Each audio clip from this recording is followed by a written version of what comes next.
As a professor of biomedical informatics, she understood that the future of healthcare would be shaped by exactly the kind of technology I was developing. "Maya," she greeted me warmly, gesturing to a chair across from her desk. "I've been reviewing your latest algorithm improvements. The way you've managed to create diagnostic pathways that work even with intermittent connectivity is remarkable." "Thank you," I said, setting up my laptop. "We've been testing it against case studies from rural clinics. The pre-screening accuracy is now at 91% compared to specialist diagnoses." Dr. Rodriguez nodded appreciatively. "That's what Horizon Capital needs to see. They've funded 2 other rural healthcare initiatives, but both failed because they required consistent high-speed connections." "That's where most telemedicine platforms go wrong," I agreed. "They're designed for urban infrastructure. Rural communities need technology that accommodates their reality, not the other way around." We spent the next 3 hours refining our presentation, focusing on the practical implementation rather than just the technology itself. Dr. Rodriguez pushed me to include more case studies showing the human impact. The farmers, ranch workers, and small-town residents who currently had to drive hours for specialist consultations that our platform could provide virtually. "By the way," she said as we were wrapping up, "did you see the announcement about MediCorp's new technology initiative?" I shook my head. Despite my efforts to stay informed about healthcare technology developments, I'd been intentionally avoiding news about my parents' hospital network. They're looking to invest in innovative healthcare connectivity solutions. The press release practically describes access care, minus your offline functionality breakthrough. My stomach tightened. "That can't be coincidence." "Probably not," Dr. Rodriguez agreed. "Your parents may not believe in your vision, but MediCorp's innovation department clearly sees the potential in telemedicine, just not necessarily your approach to it." I thought about the countless dinner conversations where I'd shared my ideas, my parents dismissing them while apparently absorbing enough to recognize the general direction healthcare technology was heading. "Should we be concerned about the Horizon meeting?" I asked. "If MediCorp is moving into this space, it actually strengthens our position," Dr. Rodriguez said confidently. "It validates the market need, but your offline capability remains the differentiator. MediCorp is thinking about telemedicine for their current patient population, primarily urban and suburban.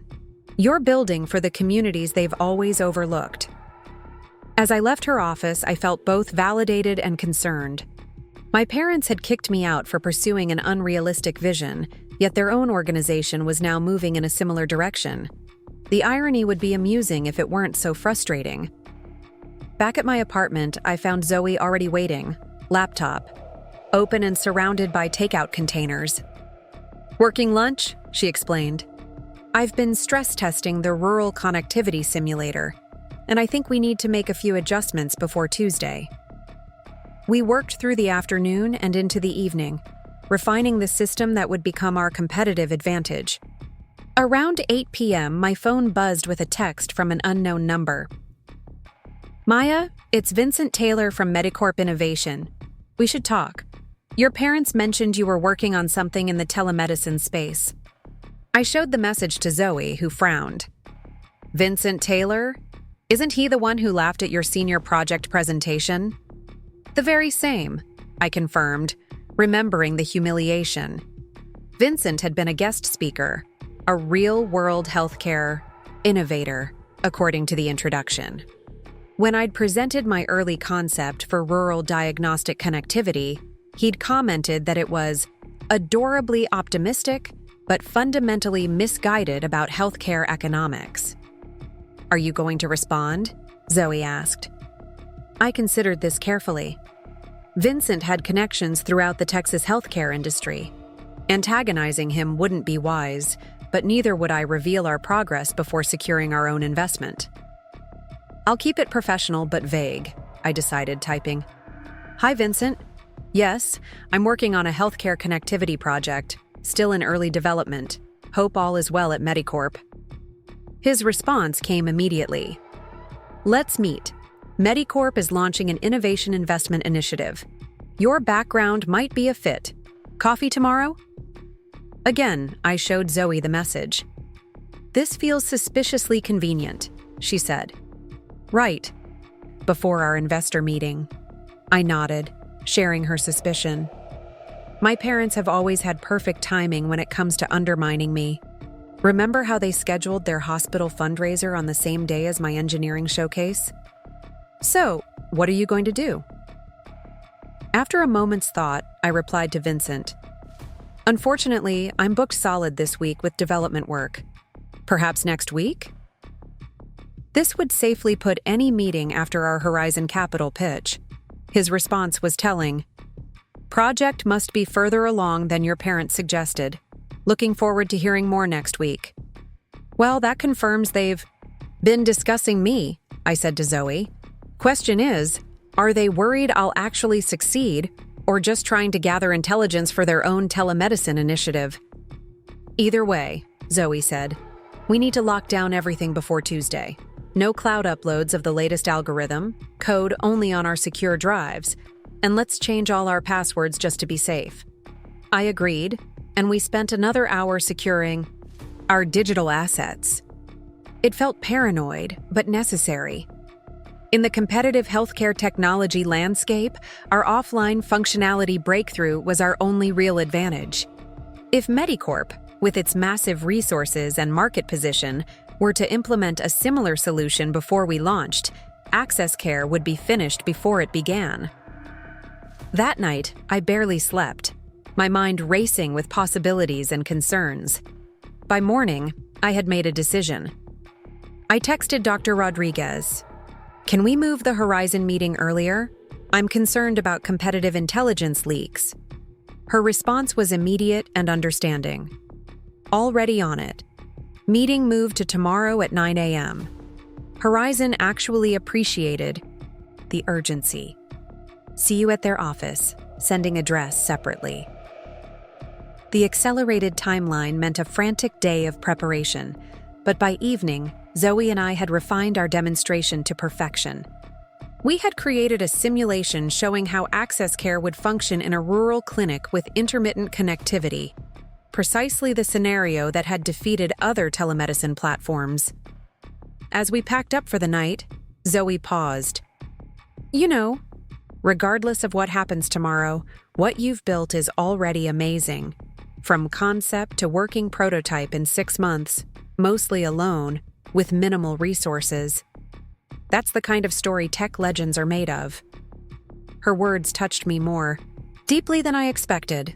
In the months since leaving home, I'd been so focused on proving my parents wrong that I hadn't fully acknowledged what I'd already accomplished.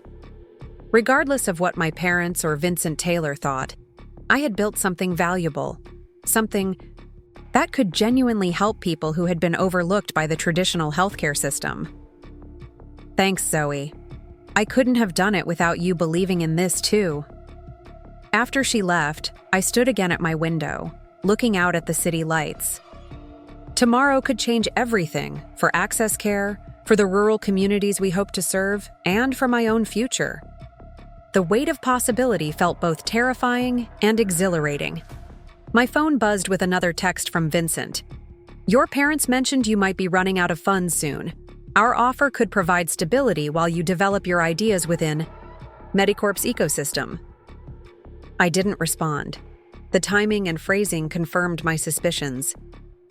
They were hoping to either acquire my work before it gained independent value, or more likely, to stall me until my resources were exhausted. Instead, I texted my brother, "Big meeting tomorrow. Wish me luck." His response came quickly. Always. Mom and Dad don't know what you're capable of. Never did. It was the most explicit support he'd shown since I'd left home. Perhaps he was finally finding his own voice, even while following the family's prescribed path. That night, I dreamed of my grandmother's kitchen, where she had taught me to cook traditional Gujarati dishes. The secret is patience, she would say, and knowing when to turn up the heat. She had been the family rebel in her own way, the first to pursue education, the one who had pushed my father to think beyond conventional paths. I wished she were still alive to see what I was building now.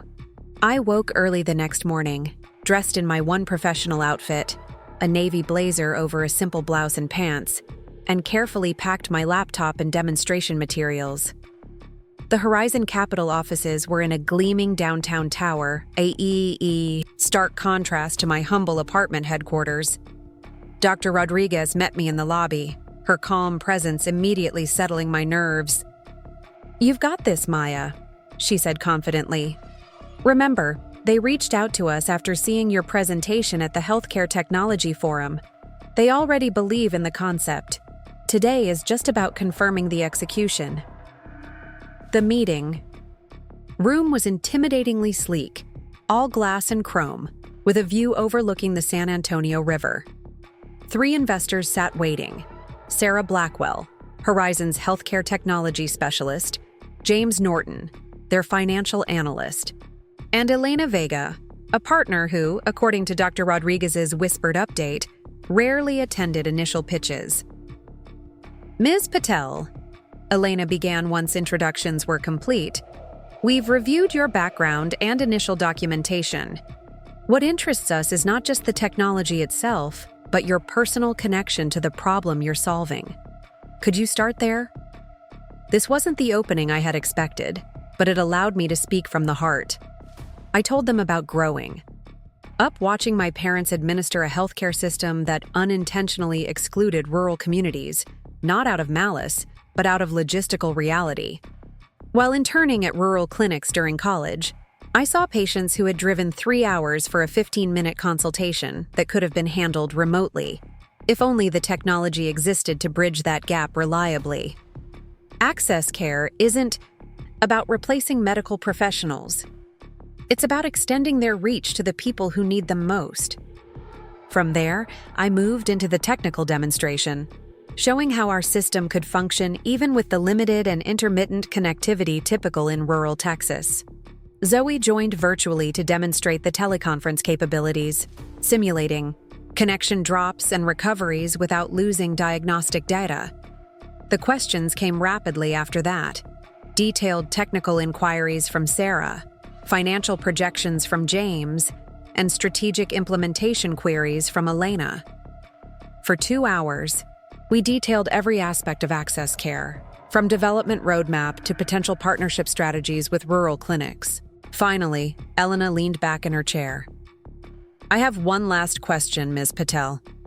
We understand that MediCorp is developing similar technology.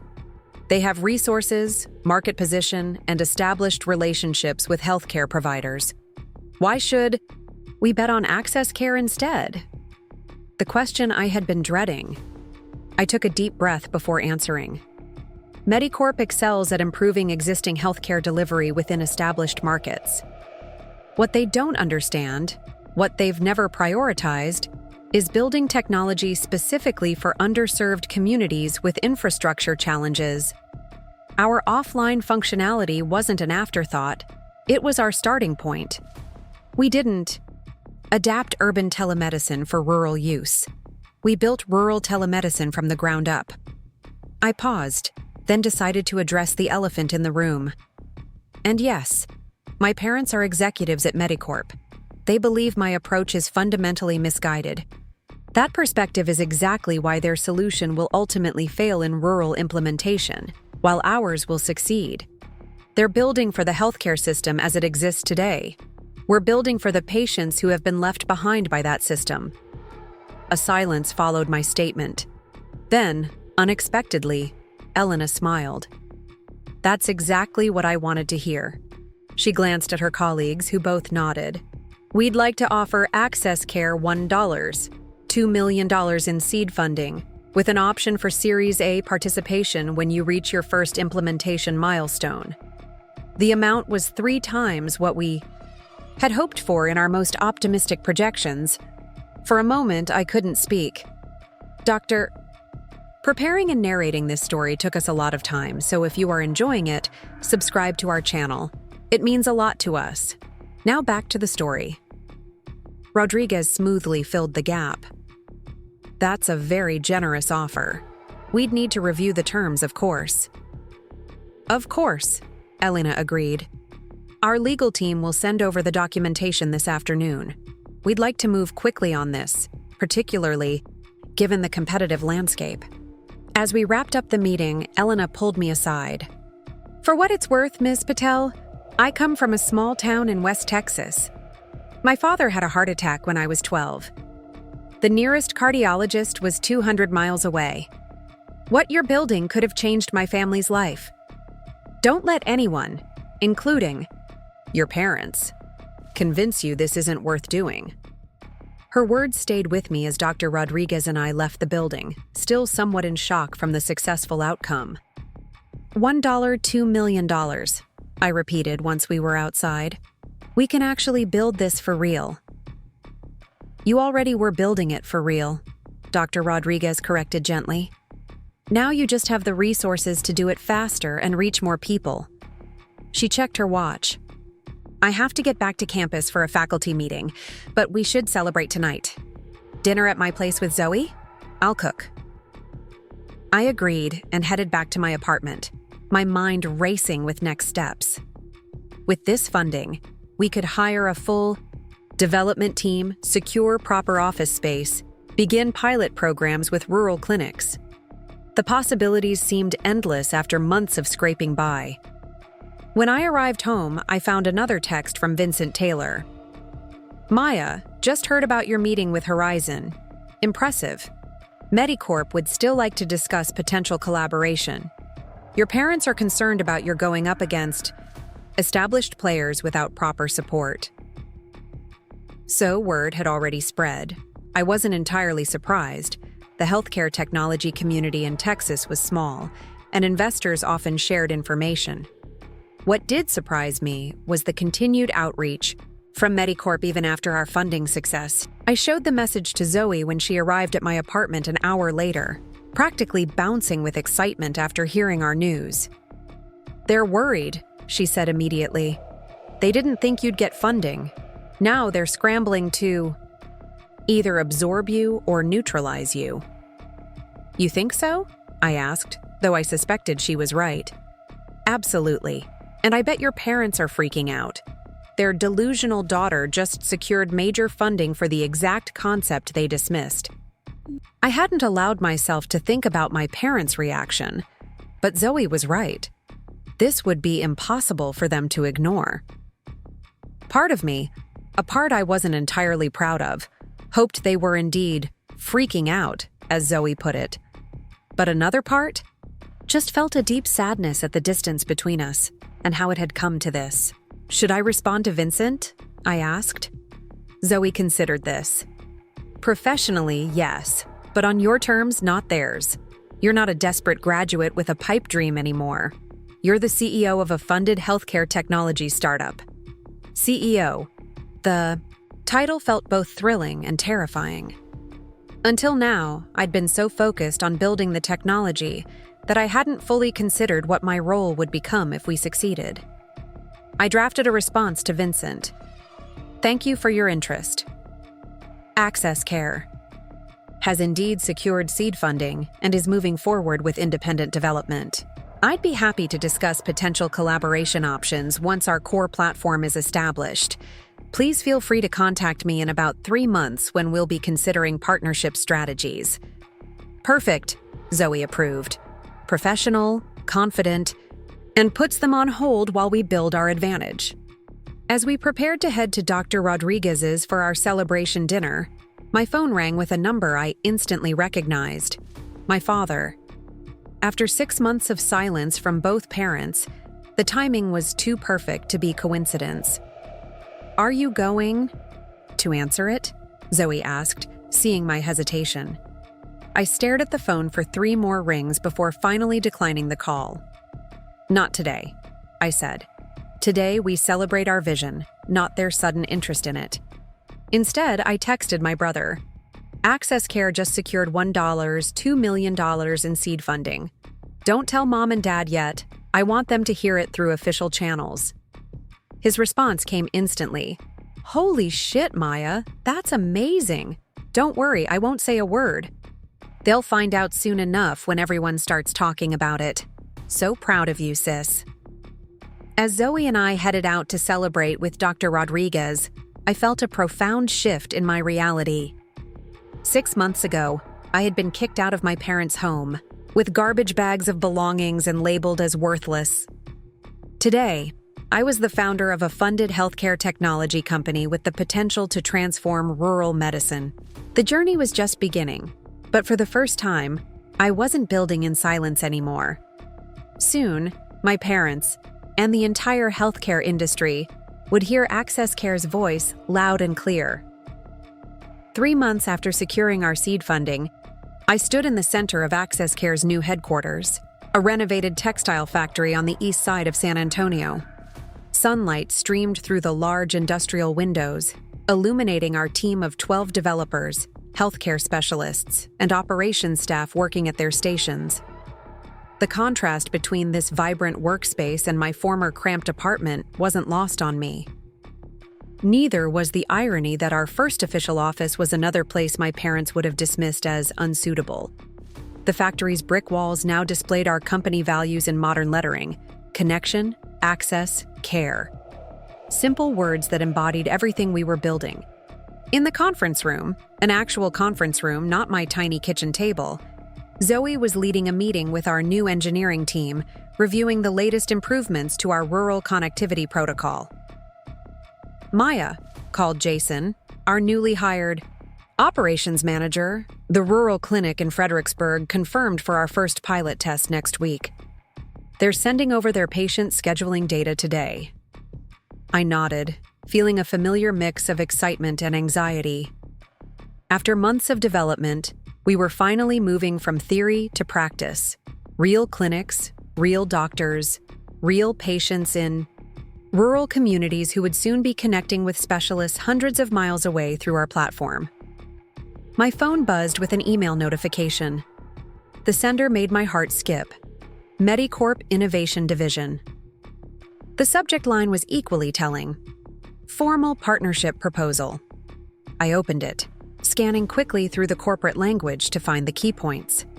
MediCorp was proposing a strategic alliance wherein they would provide Access Care with clinical testing opportunities across their network in exchange for shared technology development and implementation rights.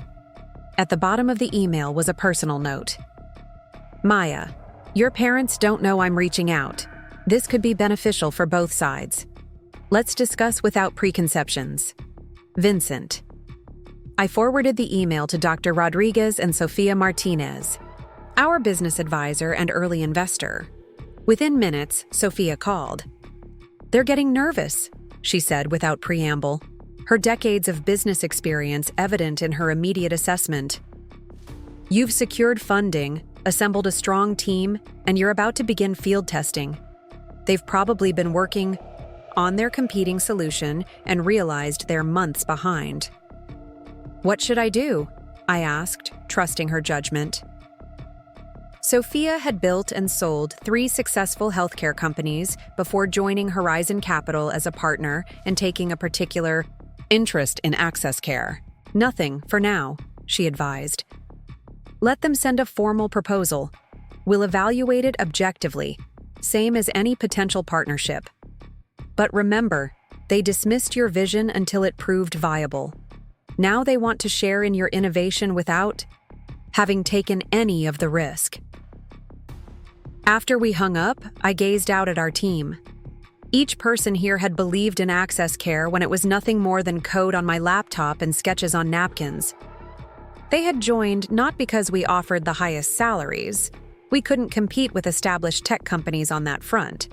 But because they shared our mission of bringing quality healthcare to underserved communities. Dr. Rodriguez arrived.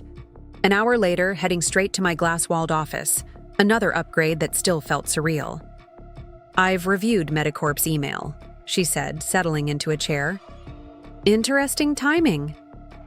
That's what Sofia said, I agreed. What's your perspective? Dr. Rodriguez considered this carefully. Academically speaking, partnerships between innovative startups and established healthcare systems can be beneficial. MediCorp has the infrastructure and patient base we need for larger-scale testing. But, I prompted, sensing her reservation. But they'd be gaining access to technology they couldn't develop themselves, technology they, and your parents, specifically, dismissed as unfeasible. And Vincent Taylor isn't exactly known for his collaborative spirit. I nodded, remembering Vincent's dismissive comments about my senior project. They want our innovation without having taken the risk or done the work. Precisely. However, she added pragmatically, rejecting them outright could make them a more determined competitor. Sometimes keeping potential adversaries close enough to monitor has strategic advantages. This was the kind of nuanced business thinking I valued from Dr. Rodriguez. Unlike my parents, who saw the healthcare world in black and white terms, she understood the complex interplay of innovation, competition, and collaboration. I'll have Vincent send a detailed proposal, I decided. Then we can evaluate it objectively. I composed a deliberately neutral response to Vincent. Thank you for your interest in access care. We're open to exploring potential synergies between our organizations.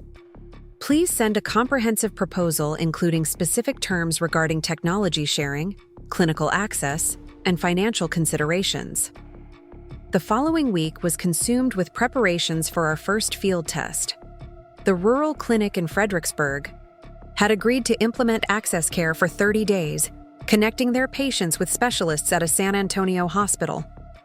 It would be our first real-world implementation, the moment of truth for all our theoretical work. I insisted on being present for the installation, wanting to see firsthand how our technology performed in the environment for which it was designed. Zoe and 2 of our technical staff joined me for the 2-hour drive to Fredericksburg, our SUV loaded with equipment. The clinic itself confirmed everything we'd been working toward. A modest facility serving a large geographic area, staffed by dedicated professionals handling everything from routine care to emergency services with limited resources. The kind of place that major healthcare systems like MediCorp overlooked in their strategic planning. Dr. Miranda Reyes, the clinic's director, gave us a brief tour. We serve about 15,000 people across 5 counties, she explained. Nearest hospital with specialists is 60 miles away. For certain specialists, neurologists, oncologists, cardiologists, our patients often have to drive to San Antonio or Austin. That's exactly the gap access care is designed to bridge, I said, watching as our team began setting up the equipment. Dr. Reyes nodded. When your Dr. Rodriguez described what you were building, it sounded too good to be true. A telemedicine system that could actually work with our intermittent internet. That could function even during our regular power fluctuations. If it works as promised, it would be transformative for our patients. If it works as promised, echoed in my mind as we completed the installation. My parents' voices seemed to whisper beneath those words. Unrealistic, fantasy technology, disconnect from healthcare realities. I pushed those thoughts aside, focusing instead on the system checks Zoe was running. By late afternoon, everything was in place. The moment of truth came when Zoe deliberately disconnected the clinic's main internet connection, simulating the outages that had plagued previous telemedicine attempts in rural settings. Switching to local processing mode, she narrated as, the system detected the disruption. Diagnostic pathways maintained, data storage functioning locally, connectivity protocols searching for alternative channels. Dr. Reyes watched with visible skepticism as the Access Care platform continued functioning, albeit with limited features. It's still working, she observed with surprise. It's maintaining core functionality, I explained. When connectivity returns, it will automatically sync and update, but doctors can continue using the essential diagnostic and documentation tools even offline. When we restored the connection, the system seamlessly transitioned back to full functionality, synchronizing all data entered during the offline period. Dr. Reyes's skepticism transformed into cautious optimism. I've seen 3 telemedicine, Systems fail in rural settings, she admitted. None of them could handle our infrastructure challenges. If this performs as demonstrated during our 30-day trial, it would quite literally change how we practice medicine here. As we drove back to San Antonio that evening, I felt a profound sense of purpose. The technical challenges had been immense, building systems that could function in environments most developers never considered. But seeing Dr. Reyes's reaction confirmed what I had always believed. The solutions most needed often came from understanding problems most overlooked. The next morning, I arrived at the office to find Sophia waiting, an unusual expression on her face. MediCorp has responded with their formal proposal, she said, handing me a thick document folder. And there's something else you should see. She passed me her tablet, displaying an article from the Healthcare Technology Journal. MediCorp announces Rural Health Initiative. The accompanying photo showed a group of executives, including my parents, standing before a PowerPoint slide that read, "Bringing Modern Medicine to Underserved Communities." The article detailed MediCorp's new initiative to develop innovative connectivity solutions for rural healthcare settings, almost verbatim the mission statement we had crafted for Access Care months ago. They're positioning themselves directly against us, I observed, scanning the article, before they've even built anything comparable. It gets more interesting, Sophia said, pointing to a particular paragraph. They've hired a new Rural Healthcare Innovation Director, Vincent Taylor, and they're claiming to have proprietary technology that can maintain diagnostic capabilities even with connectivity challenges. My blood ran cold. The wording was too similar to our patent application to be coincidence. They're claiming they have technology we've spent years developing? How is that possible? It's not, Sophia said firmly. It's positioning. They don't have it yet, but they're claiming they will. Meanwhile, their proposal essentially asks for access to your actual working technology. I opened the folder containing their formal proposal. The terms were even more one-sided than the initial email had suggested. MediCorp would provide Access Care with access to 3 rural clinics for testing, clinics they had no previous relationship with, I noted, in exchange for full access to our technological infrastructure, codebase, and implementation methodologies. This isn't a partnership proposal, I said, closing the folder. It's an acquisition attempt disguised as collaboration. Precisely, Sophia agreed. And timed to coincide with your first field test. They're hoping to either absorb your innovation before you prove it works, or position themselves to claim they were developing similar technology all along. My parents must be behind this, I said, the realization settling heavily. They've always been about controlling the narrative. When they couldn't discourage me from pursuing this path, they're now trying to co-opt or undermine it. Sophia nodded thoughtfully. The question is, how do we respond? Ignoring them isn't an option. Now that they've made public claims, directly challenging them risks a David versus Goliath battle before we're established, and engaging with them on their terms puts our intellectual property at risk.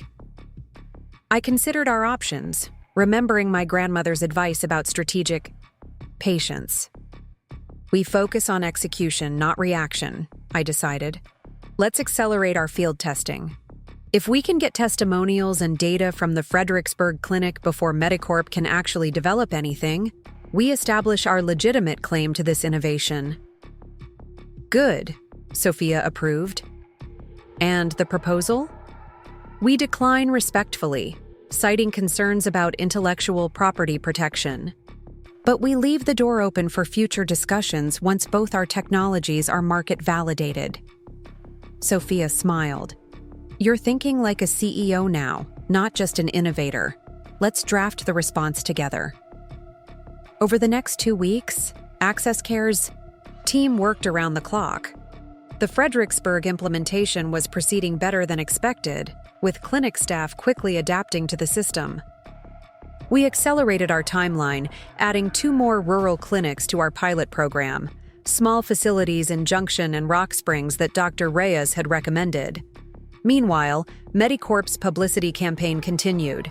They held a press conference announcing their rural health initiative, with my mother presenting their vision for bringing world-class healthcare to every corner of Texas through innovative technology. The irony of her using almost identical language to what she had once dismissed from me wasn't lost on anyone at Access Care. The confrontation I had been both expecting and dreading came 3 weeks after our first implementation. I was working late, reviewing data from our pilot sites, when the office security system announced a visitor. The monitor showed my parents, standing in the lobby. For a moment, I seriously considered pretending I wasn't there. We hadn't spoken directly since the day they had told me to leave their house. All communication had been through my brother or professional channels, but avoiding them now would only delay the inevitable. "Let them up," I told the security system, then texted Zoe. "My parents just showed up at the office. Wish me luck." Her response was immediate. "Want me to come in? I can be there in 15 minutes. "No need," I replied. "This conversation is long overdue." I met my parents at the elevator, noting how out of place they looked in our industrial modern space. My father in his customary expensive suit, my mother wearing the pearl necklace she reserved for important hospital board meetings. Their expressions were difficult to read, some mixture of discomfort, assessment, and something that might have been reluctant admiration. "Maya," my father said formally, "your office is interesting. Just another delusional dreamer with no practical skills." The words from the handwritten note my father had left on the kitchen counter seemed to burn through the paper, each syllable cutting deeper than the last.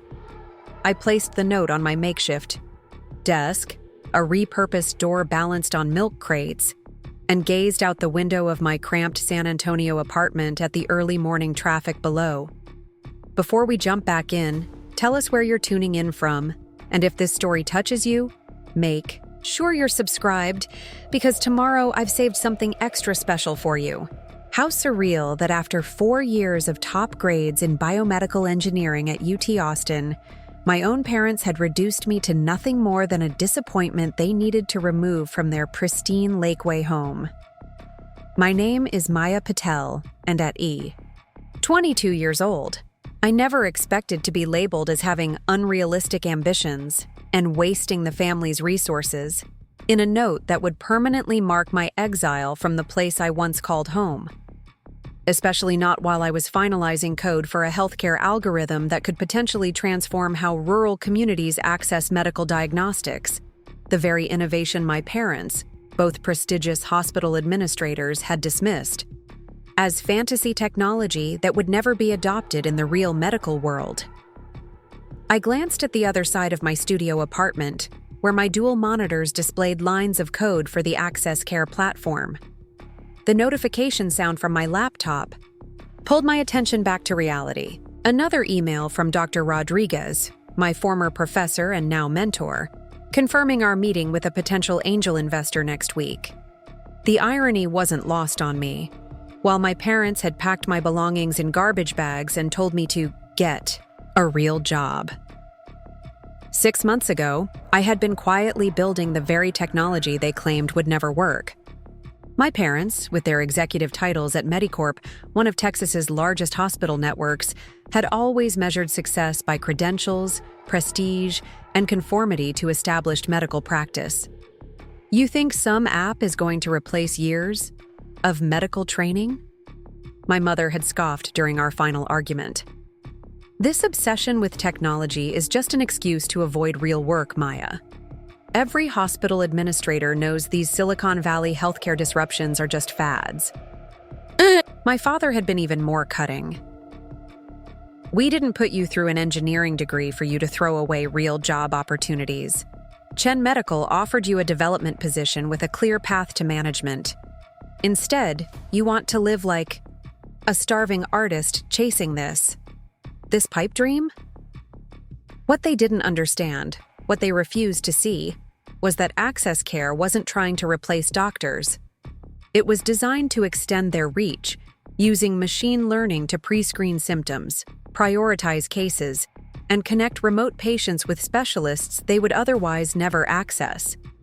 In rural Texas communities, where the nearest specialist might be hours away, this technology could literally save lives. The apartment buzzer interrupted my thoughts.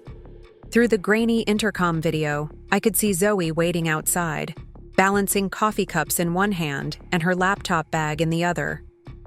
I buzzed her in and quickly cleared space on my small dining table that doubled as a conference room when needed. Zoe Williams had been my classmate in the engineering program and was now the only other full-time person working on access care.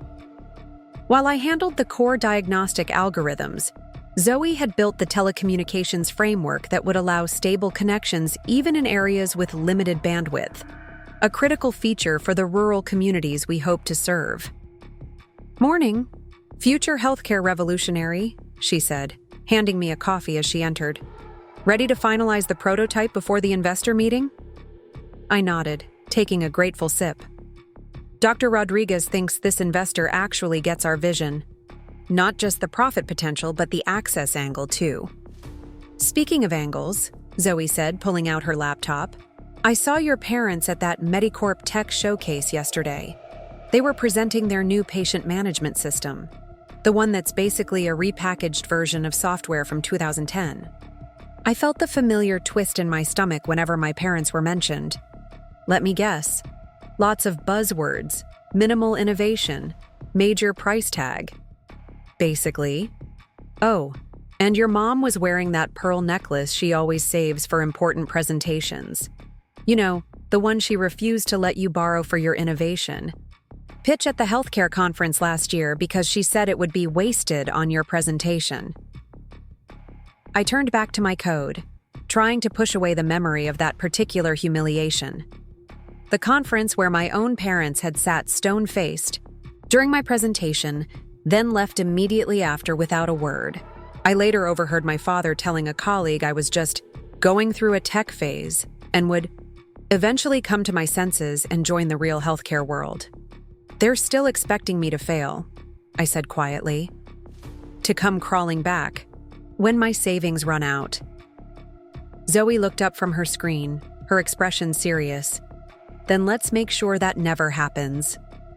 We spent the next 8 hours refining the prototype, testing edge cases where poor connectivity might compromise the diagnostic process, and creating backup protocols that would allow partial functionality even offline.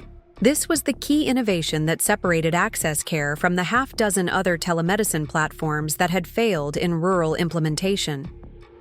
At 9 p.m., my phone buzzed with a text from Dr. Rodriguez. "NDA signed with Horizon Capital. Meeting.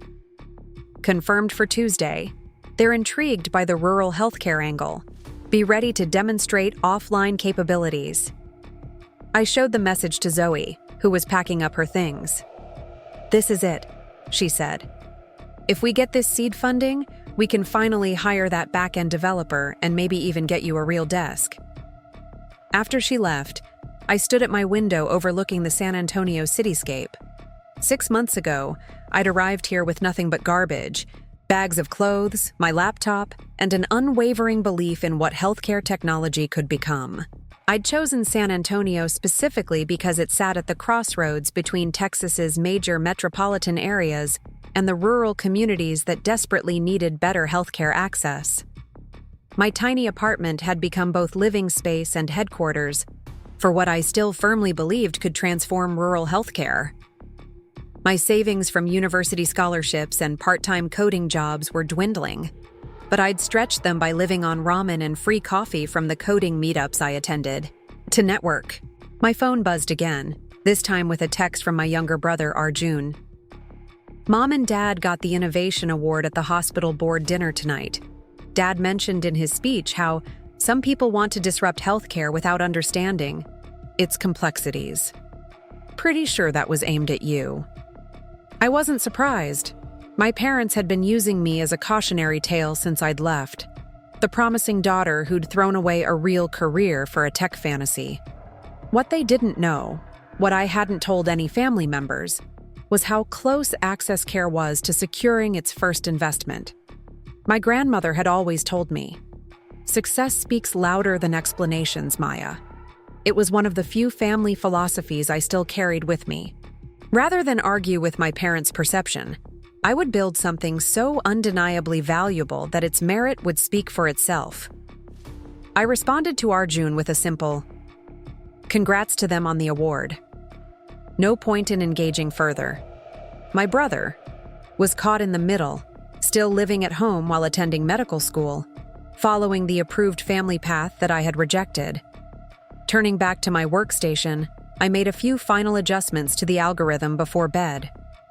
Tomorrow, I would meet with Dr. Rodriguez to prepare our pitch deck, refining the presentation that could potentially launch Access Care from concept to reality. As I finally lay down on my futon, I thought about the journey of the past 6 months. From the humiliation of being packed off with garbage bags to building a prototype that had attracted attention from actual investors, there was still so far to go, but for the first time since leaving home, I allowed myself to feel a small measure of hope. The next morning, I took the bus across town to meet Dr. Rodriguez at her university office.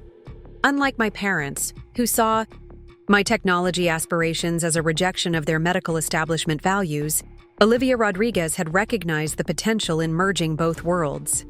They could try to challenge our patents or position us as the imitators rather than innovators. Documentation, Dr. Rodriguez said confidently. Maya has extensive records of Access Care's development dating back to her university projects. MediCorp would have nothing comparable before their recent initiative. There's another angle to consider, Sophia added. Industry perception. Healthcare technology publications are already questioning MediCorp's sudden interest in rural telemedicine. Several have noted the timing coincides with Access Care's emergence and your family connection, Maya. The narrative of the established player trying to co-opt the innovative startup is already forming. This was surprising news. People are noticing the connection. Healthcare technology is a small world, Sophia confirmed. The story of a young engineer building revolutionary telemedicine after being dismissed by her hospital executive parents has natural narrative appeal. Several journalists have already requested interviews. I had been so focused on building the technology that I hadn't considered the broader industry narrative. I've avoided discussing my parents publicly. It seemed unprofessional to mix personal history with business development. Normally, I'd agree, Sophia said. But in this case, your personal journey directly informs Access Care's mission. You built this technology specifically because established systems like MediCorp overlooked rural healthcare needs.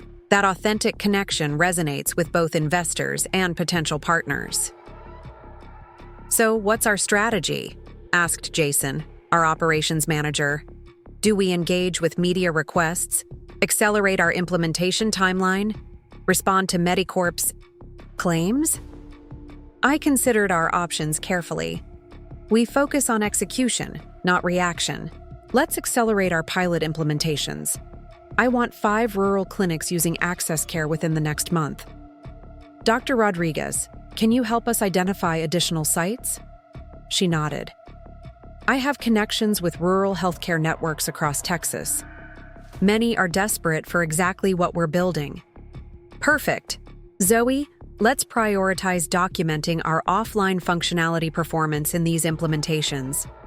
That's our key differentiator from whatever MediCorp is developing. Already on it, she confirmed. We're collecting comprehensive metrics from Fredericksburg. Early results show 94% system availability despite multiple connectivity disruptions. As for media, I continued, we'll be selectively responsive. I'll do one major interview with Healthcare Technology Journal to establish our innovation timeline and vision. But our primary focus remains implementation and refinement. The team dispersed with clear direction, energized by the competitive challenge rather than intimidated by it. As they left, Sophia remained behind. There's one more thing we should discuss, she said once we were alone. Horizon Capital is prepared to lead your Series A funding round immediately, rather than waiting for the originally planned 6-month benchmark. The MediCorp situation actually strengthens your position. Investors love getting in ahead of potential acquisition interest. This was unexpected, but welcome news. Additional funding would accelerate our implementation timeline and strengthen our position against MediCorp's efforts. How much are they considering? I asked. They're prepared to lead a $10 million round, valuing Access Care at approximately $40 million pre-money. The figure momentarily took my breath away. Just 6 months ago, I had been living on ramen in a studio apartment, stretching my savings to build a prototype. Now, investors were valuing the company I had created at $40 million. That would certainly change the dynamic with MediCorp, I observed, and my parents. Sophia nodded. It would position Access Care as a legitimate contender, not just an interesting startup they might absorb. The question is whether you want to accelerate your funding timeline or maintain your original growth plan. I thought about the implications. Moving forward with Series A, funding would give us resources to expand rapidly, potentially establishing market position before MediCorp could develop competing technology. But it would also increase pressure for rapid results and change the intimate startup culture we had developed. Let me think about it overnight, I told Sophia. This isn't a decision to make reactively. That evening, as I worked late in the now empty office, I received an unexpected call from Dr. Reyes at the Fredericksburg clinic. Maya, she said without preamble, I just had a visit from representatives of MediCorp. They're offering to provide us with a next-generation telemedicine system at no cost for the first year if we'll participate in their rural healthcare initiative. My grip tightened on the phone. Did they mention they don't actually have such a system developed yet? No, she said dryly. But when I asked for a demonstration comparable to what Access Care has already implemented here, they could only show mock-ups and promise delivery within 6 months. I told them we're quite satisfied with the system that's actually working in our clinic today. Thank you for letting me know, I said, genuinely appreciative of her transparency. That's not why I called, she continued. One of the representatives mentioned that MediCorp's rural healthcare director is planning to visit all current Access Care implementation sites next week to discuss transition options. I thought you should know they're systematically approaching your pilot clinics. This was a more aggressive move than I had anticipated. MediCorp wasn't just developing competing technology. They were actively trying to poach our early adoption sites. Did they happen to mention who this rural healthcare director is? I asked, though I already suspected the answer. Vincent Taylor, she confirmed. He seemed quite confident that clinics would prefer MediCorp's established infrastructure to a startup solution, despite having nothing concrete to show us. After thanking Dr. Reyes again for the information, I immediately called Sophia, despite the late hour. They're moving faster than we expected, I told her after explaining the situation, and more aggressively. This changes things, she agreed. They're trying to undermine your implementation foundation before you can establish traction.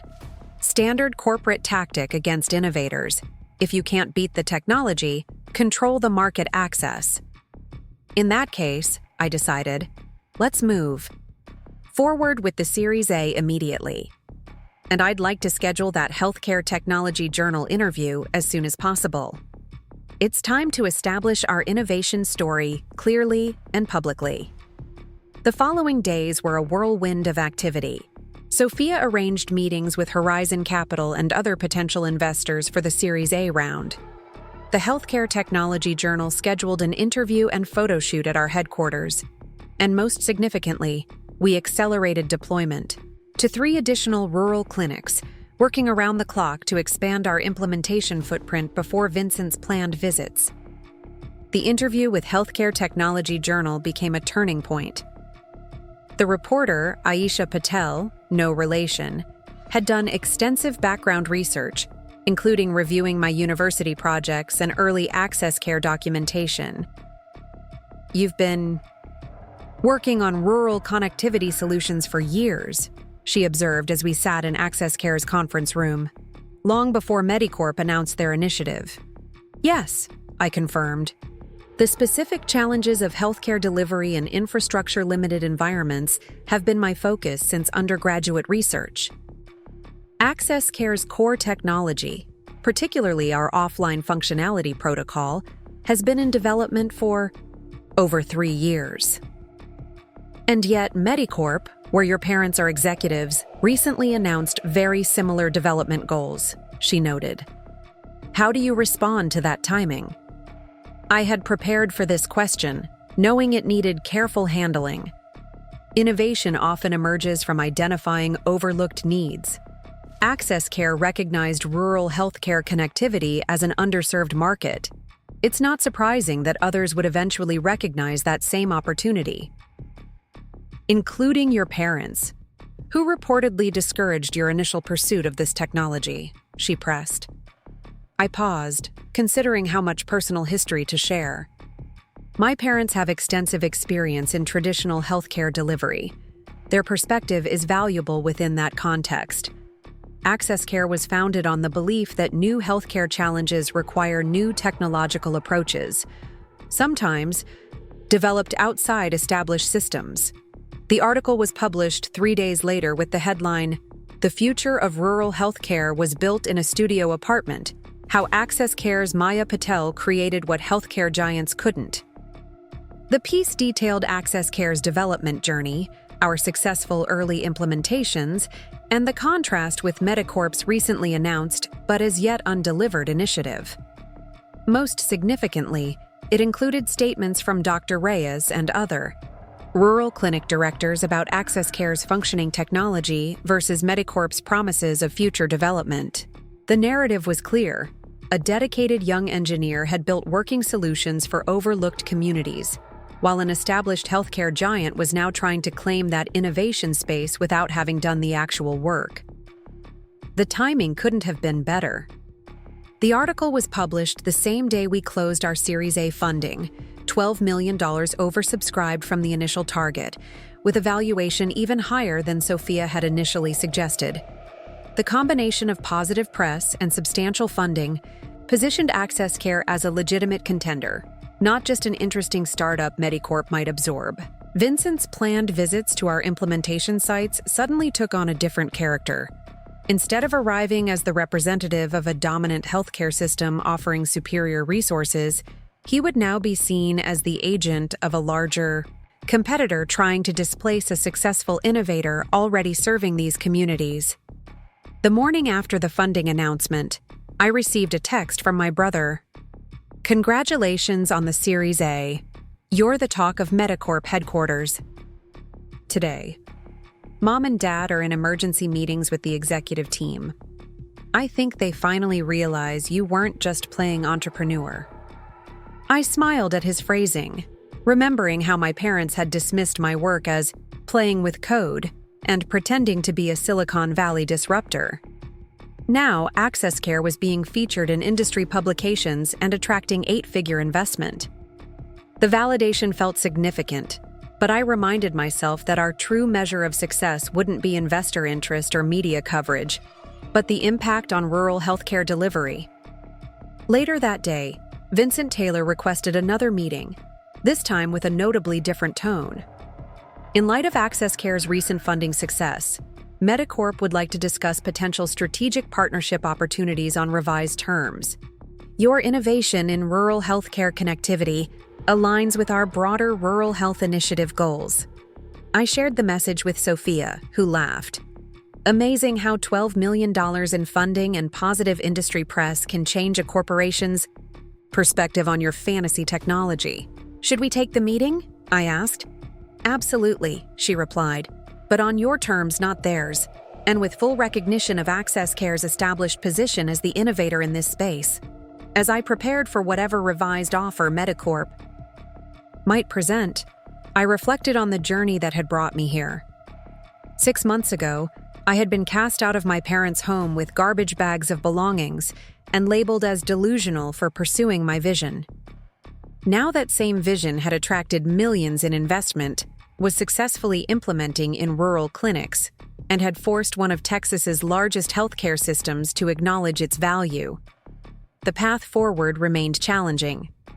MediCorp had resources and market position that would make them a formidable competitor, but Access Care had what they couldn't quickly replicate: working technology built specifically for the unique challenges of rural healthcare delivery and the trust of communities that had been historically overlooked by established systems. Whatever happened next, one thing was certain. The delusional dreamer my parents had dismissed was now leading a company they could no longer ignore. The real work of transforming rural healthcare access was just beginning, but the foundation had been firmly established. Access Care was no longer building in silence. We were changing the conversation about what healthcare technology could and should accomplish for underserved communities. The MediCorp executives arrived precisely on time, filing into Access Care's conference room with the measured confidence of people accustomed to controlling conversations.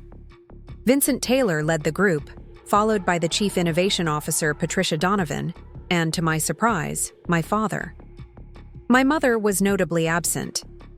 I had strategically arranged our side of the table as well. Sophia sat to my right, her decades of business experience evident in her calm demeanor. Dr. Rodriguez was to my left, representing our academic and research foundations. Zoe joined us to address any technical questions, her tablet displaying our latest implementation metrics. Vincent opened with a carefully calibrated smile. Maya, thank you for agreeing to this meeting. We're impressed by Access Care's recent funding success and implementation progress. Thank you, I replied neutrally. We're pleased with our growth trajectory. My father shifted slightly in his seat but remained silent, his expression professionally blank. I wondered what it cost him to sit across from his daughter as a corporate rival rather than family. Patricia took over smoothly.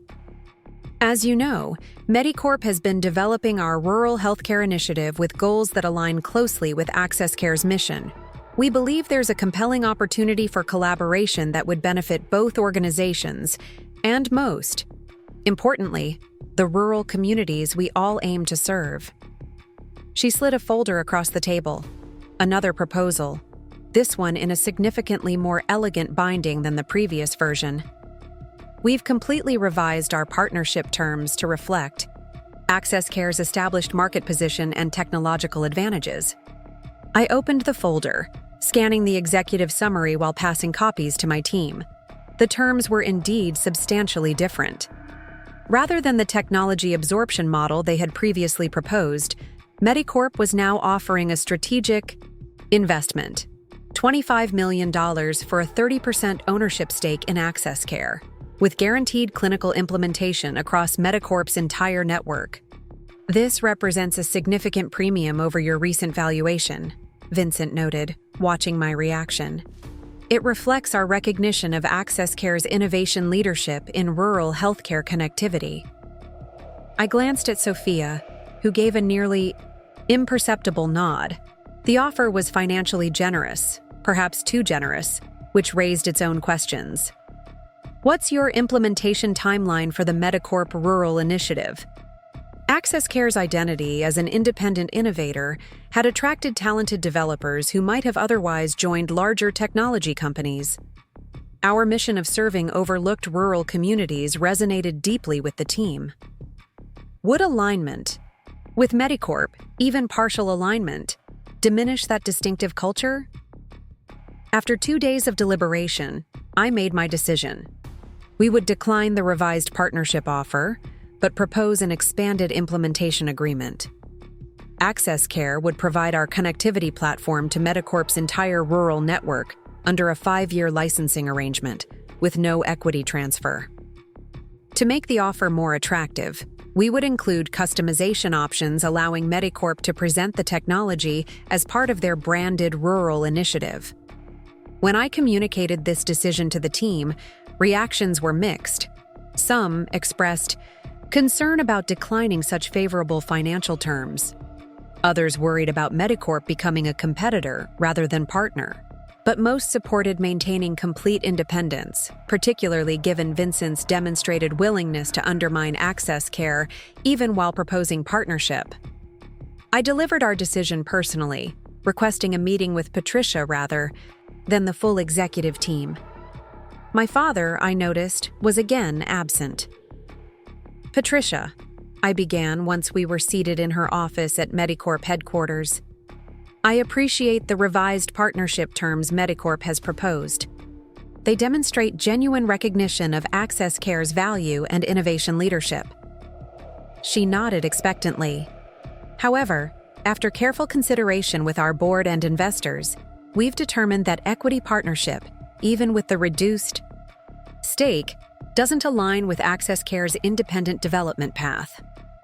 Her expression tightened slightly, but she maintained professional composure. "I see. That's disappointing to hear, particularly given the mutually beneficial implementation opportunities we've discussed. We share your view on those implementation benefits," I continued, sliding a folder across her desk, "which is why we're proposing an expanded licensing and implementation agreement that would bring Access Care's technology to MediCorp's entire rural network without equity transfer." She opened the folder, scanning our proposal with practiced efficiency. "This is essentially a vendor relationship, Maya. MediCorp typically doesn't structure strategic technology implementations this way." "I understand. However, Access Care isn't typical healthcare technology. Our success stems specifically from our independence from traditional healthcare infrastructure constraints. Maintaining that independence is non-negotiable for us." Patricia studied me carefully. "May I speak candidly? Please?" "This decision appears personally motivated rather than commercially optimal. The financial terms MediCorp offered exceeded market standards for strategic investment. Declining such terms suggests factors beyond business logic.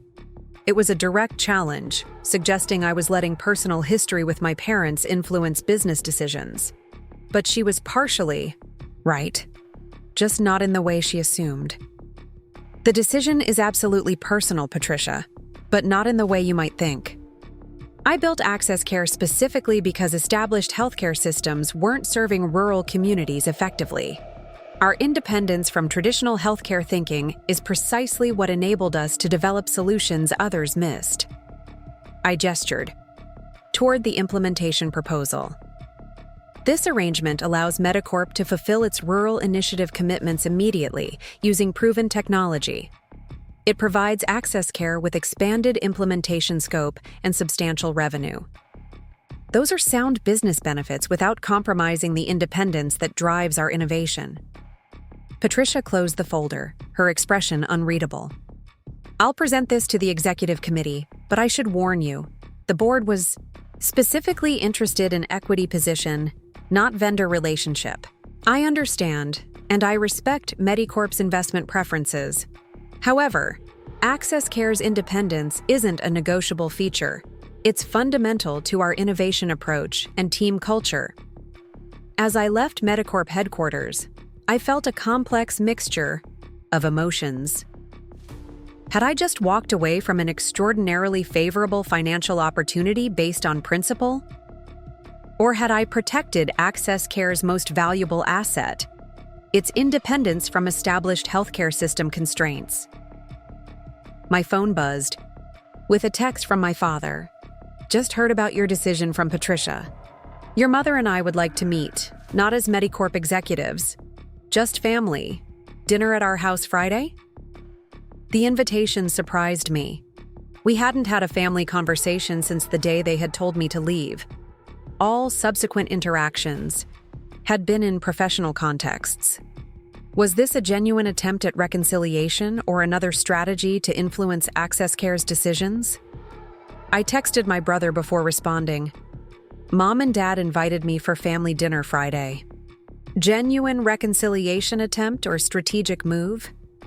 His response came quickly. "Bit of both, probably.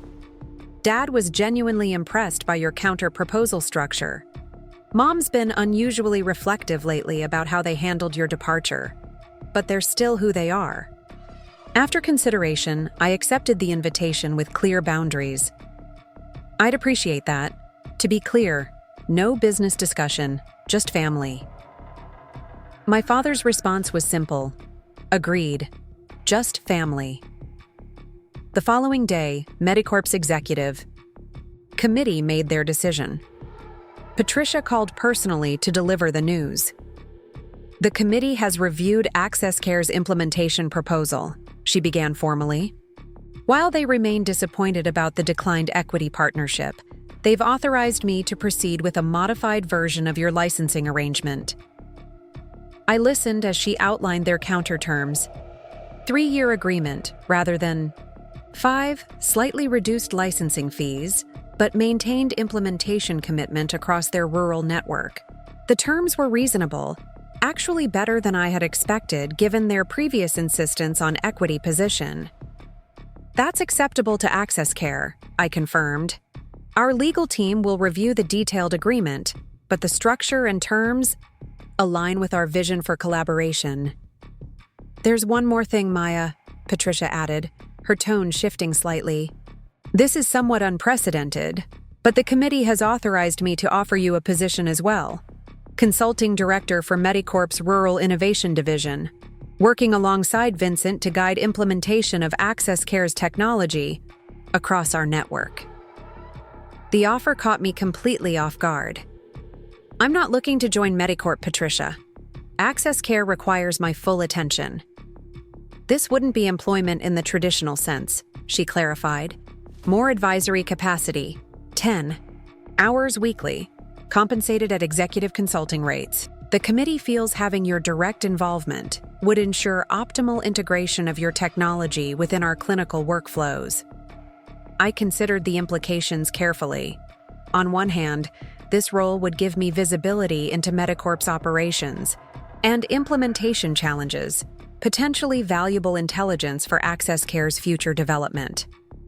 On the other hand, it created potential conflicts of interest and might be perceived as exactly the type of establishment absorption I had worked to avoid. I appreciate the offer, I said finally. Let me consider it alongside the implementation agreement. After consulting with Sophia and Dr. Rodriguez, my decision became clear. I would decline the personal consulting role, but suggest Zoe instead, maintaining separation between AccessCare's leadership and MediCorp while still providing expert guidance for implementation. When I communicated this decision, Patricia seemed unsurprised. The committee suspected you might feel that way. They'll accept Ms. Williams as technical liaison instead. She's clearly expert in the platform's capabilities. With the business arrangements clarified, my attention turned to the upcoming dinner with my parents. What would it be like to sit at their table again? Not as the disappointed daughter who had failed to meet expectations, but as the CEO of a successful healthcare technology company they had been forced to recognize. Friday evening arrived with unexpected nervousness on my part. I found myself changing outfits 3 times, rejecting options that seemed either too casual, suggesting I didn't take the reconciliation seriously, or too formal, creating unnecessary distance. I finally settled on a simple dress that projected confident professionalism without corporate armor. As I drove to my parents' Lakeway home, memories flooded back, both painful and formative. The last time I had been here, my belongings had been packed in garbage bags, my vision dismissed as fantasy, my future deemed directionless. Now I was returning with outside validation of that same vision, with a team of talented people building it into reality, with the very healthcare system that had rejected it now implementing it across their network. My mother opened the door. Before I could ring the bell, her expression a complicated mixture of pride, uncertainty, and something that might have been regret. "Maya," she said simply, an entire unspoken history contained in those 2 syllables. "Hi, Mom," I replied, equally simple. Some distances couldn't be crossed with grand declarations. Small steps would have to suffice. Dinner was initially awkward. Conversation carefully navigating around the elephant in the room, how we had reached this point of tentative reconciliation. My father discussed community events. My mother inquired about my apartment. My brother, bless him, worked valiantly to maintain conversational flow with anecdotes from medical school. It wasn't until dessert that my mother finally addressed the fundamental shift in our relationship. "Maya," she began, setting down her fork with deliberate precision, "your father and I have been discussing how we handled your decision to pursue independent technology development." I waited, giving her space to continue. "We were wrong," she said finally, the words clearly difficult for her to pronounce. "Not about having concerns. Parents always worry about their children's security. But we were wrong in how we expressed those concerns, and in our certainty that your vision was impractical." Coming from my mother, this was extraordinary, a woman who had built her career on never admitting uncertainty or error. My father added his perspective. "We've watched you build something remarkable, Maya. Not just technology, but a team, a vision, a new approach to healthcare delivery. It's humbling to recognize we misjudged so completely." "Why couldn't you see it then?" I asked softly, the question that had lingered for months. Why was it only after outside validation, investors, journalists, even MediCorp itself, that my work became legitimate in your eyes? My mother considered this carefully. "We've spent our careers working within established healthcare systems, believing that meaningful innovation happens incrementally through existing channels. The idea that transformative change could come from outside those structures challenged our entire professional worldview. And personally," my father added with unexpected insight, "it was difficult to accept that our daughter might succeed by explicitly rejecting the path we had laid out, the path we believed represented wisdom and security." Their acknowledgement didn't erase the hurt of being dismissed and expelled from their home.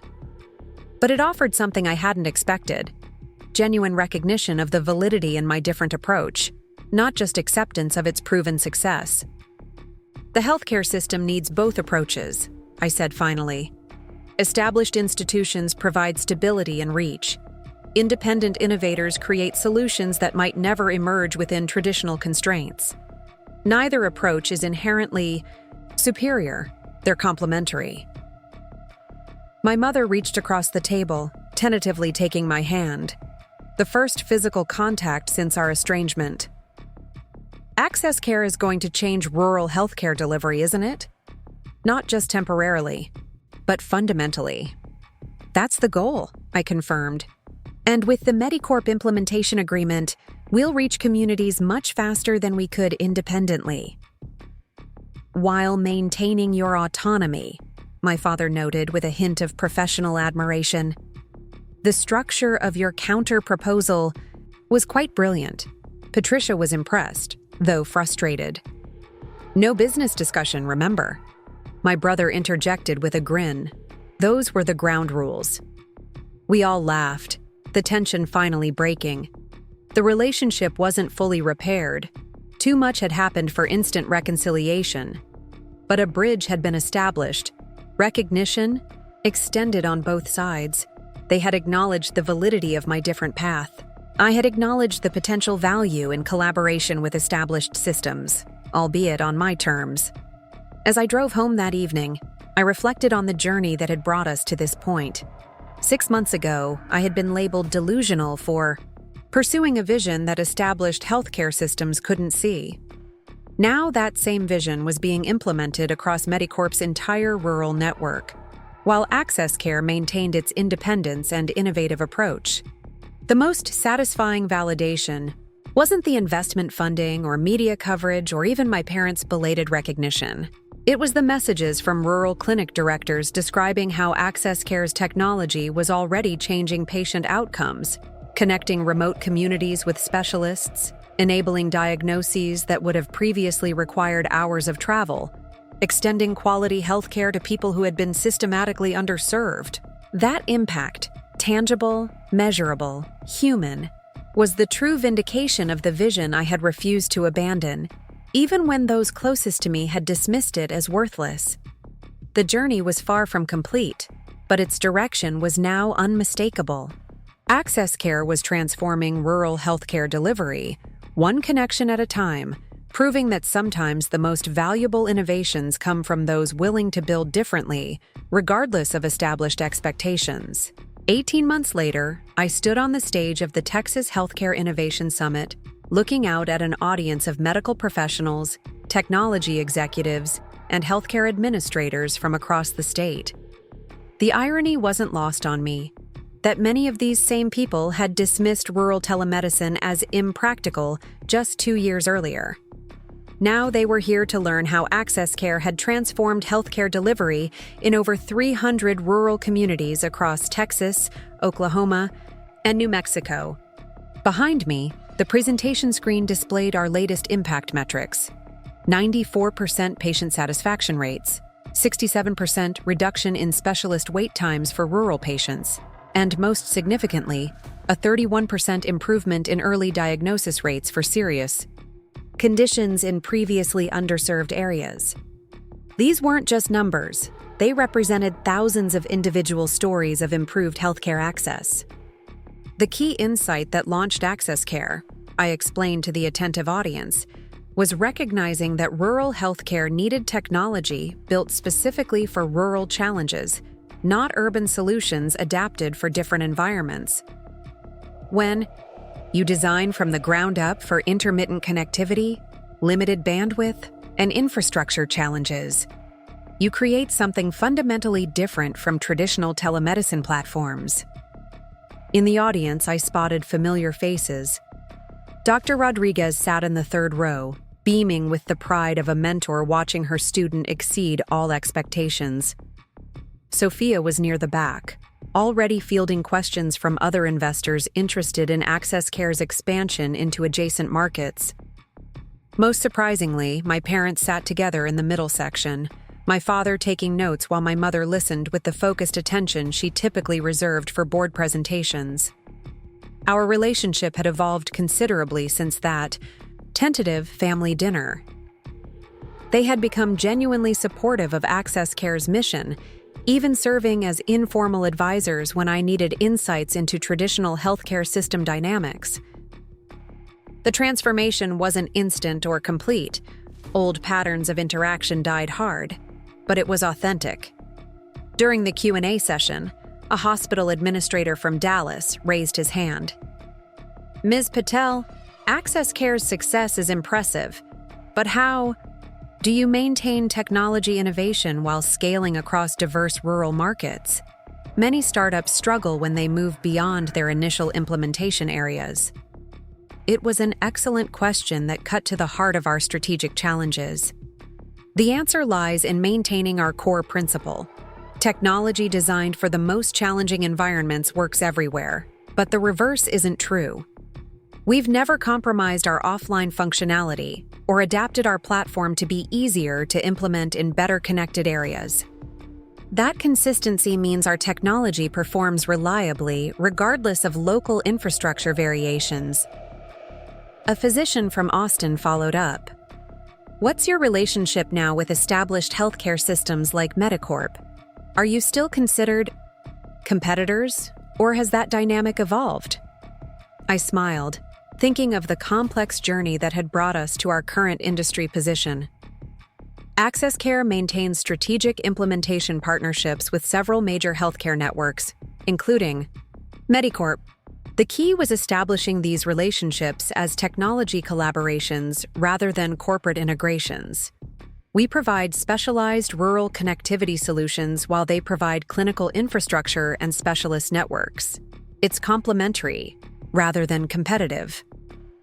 What I didn't share with the audience was how dramatically the power dynamic had shifted. MediCorp's rural healthcare initiative, powered by Access Care's technology, was now being held up as a model program by state health officials.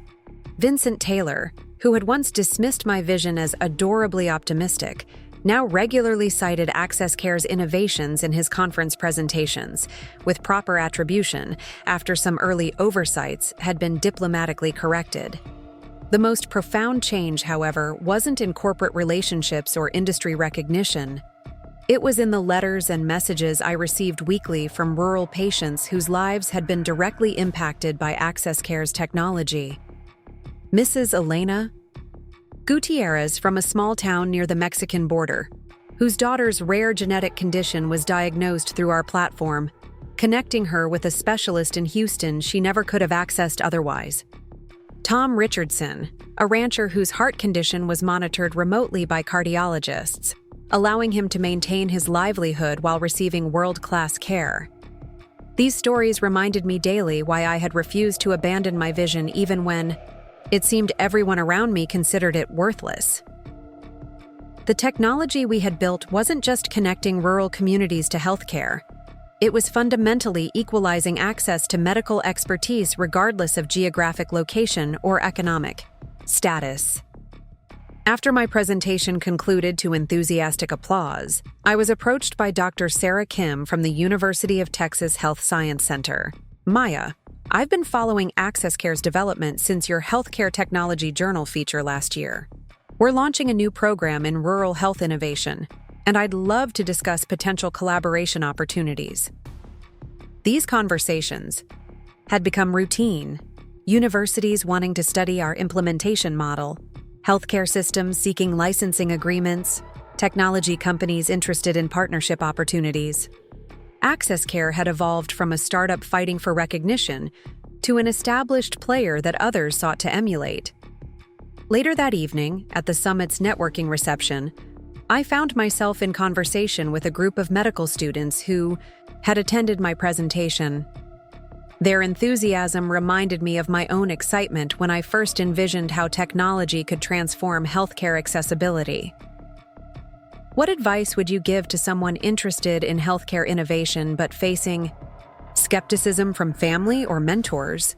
Asked Jessica, a third-year student whose question felt deeply personal. Build something that works, I replied simply. The best response to skepticism isn't argument, it's demonstration. When you create real value for real people, the critics eventually have to acknowledge that value, even if they never admit they were wrong initially. But what if you don't have the resources or connections to build at scale? Pressed another student. Not everyone can secure venture capital or attract media attention. I started Access Care in a studio apartment with used equipment and a maxed-out credit card, I reminded them. Resources help, but they're not prerequisites for innovation. Focus on solving a specific problem for specific people first. Scale comes later, after you've proven the solution works. As the reception wound down, my parents approached. The conversation felt natural now, without the stilted formality that had characterized our early reconciliation attempts. Excellent presentation, my father said with genuine pride. The impact metrics were particularly compelling. Patricia mentioned that MediCorp's board is considering expanding the rural initiative to Arizona and Colorado based on the Texas results. That's encouraging, I replied. Though we'll need to hire additional implementation specialists to support that expansion timeline. My mother, who had spent most of the evening networking with other healthcare executives, joined our conversation. Several hospital administrators were asking about Access Care's expansion plans beyond telemedicine. Are you considering adjacent healthcare technology applications? It was a perceptive question. Access Care's core connectivity technology could, indeed, be adapted for other healthcare challenges: remote patient monitoring, clinical data synchronization, pharmaceutical supply chain optimization. We had been exploring these possibilities while maintaining focus on our primary mission. We're evaluating opportunities, I confirmed, but always with the principle that innovation should serve underserved populations first. If we can solve healthcare technology challenges for rural communities, those solutions inevitably benefit everyone. Over the following months, Access Care's growth accelerated dramatically. The MediCorp partnership expansion into Arizona and Colorado proved successful, leading to similar agreements with healthcare systems in Montana, Wyoming, and the Dakotas. Our team grew from 12 people in a converted textile factory to over 60 employees across multiple offices, though we maintained our original San Antonio headquarters. The financial transformation was equally remarkable. Access Care's latest valuation assessment, conducted for our Series B funding round, estimated the company's worth at $180 million, a figure that would have been incomprehensible during those early months when I was rationing groceries to stretch my savings. More importantly, we had demonstrated that rural healthcare technology could be both socially impactful and commercially successful. Access Care was now profitable, generating revenue through licensing agreements, implementation services, and advanced feature subscriptions. The sustainability I had always envisioned was becoming reality. One morning in early spring, I received an unexpected call from Vincent Taylor. Our professional relationship had evolved into something approaching mutual respect, though neither of us had forgotten our contentious early interactions. "Maya," he began without preamble, "I have a proposition that might interest you. MediCorp is establishing a new innovation subsidiary focused entirely on rural healthcare technology. The board wants to offer Access Care a significant strategic partnership, not licensing this time, but joint venture development of next-generation rural health solutions."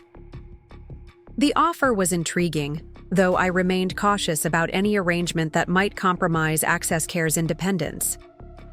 "What kind of joint venture structure are you envisioning?" 50-50 partnership in a new entity, Vincent explained. MediCorp contributes clinical expertise, regulatory navigation, and distribution network.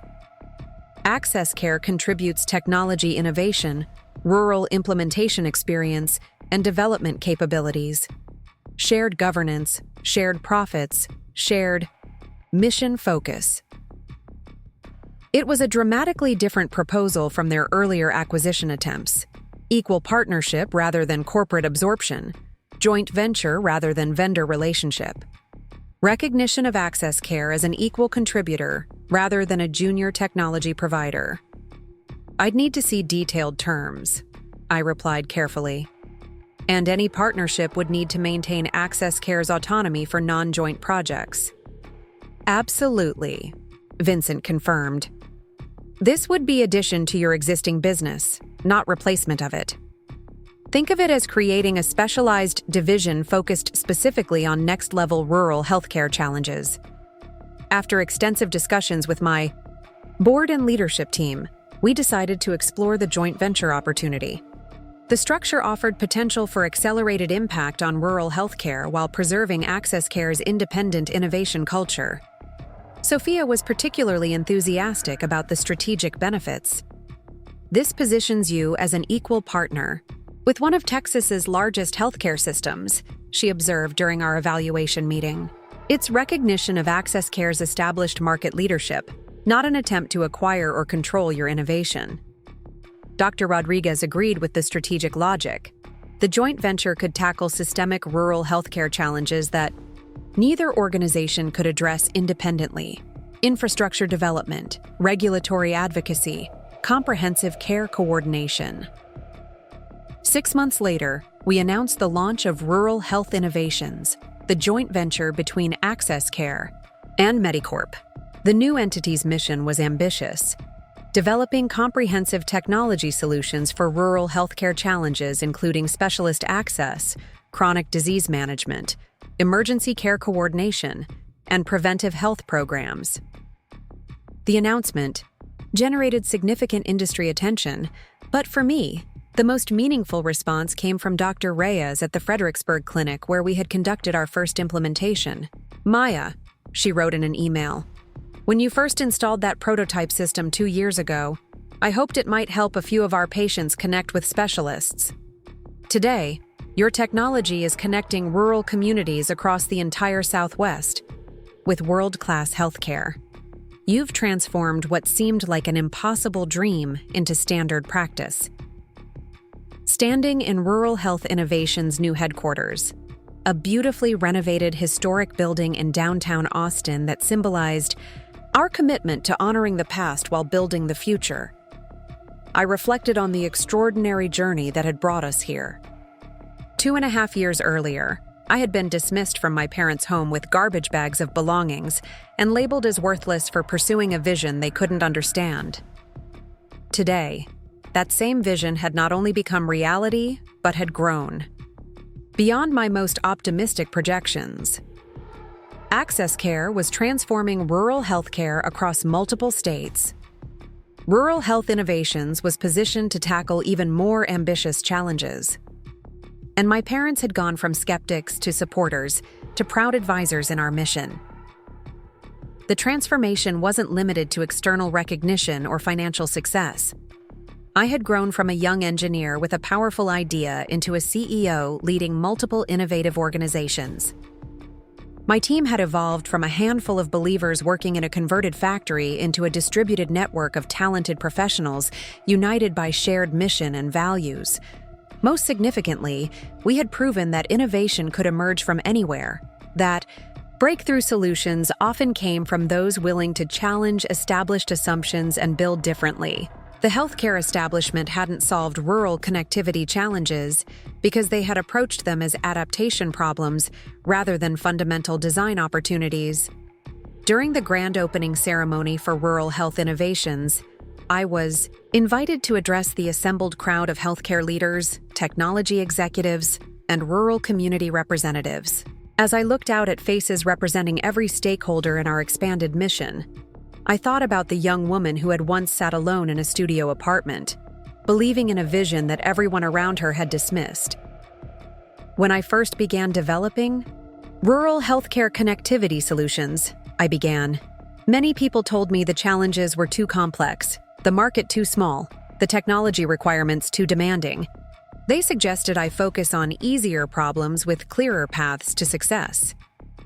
I paused, seeing nods of recognition from other entrepreneurs who had faced similar discouragement. What they didn't understand, what I learned only through building and implementing, is that the most valuable innovations often emerge from tackling the problems others consider too difficult. When you solve healthcare challenges for rural communities with limited infrastructure, you create solutions that work everywhere.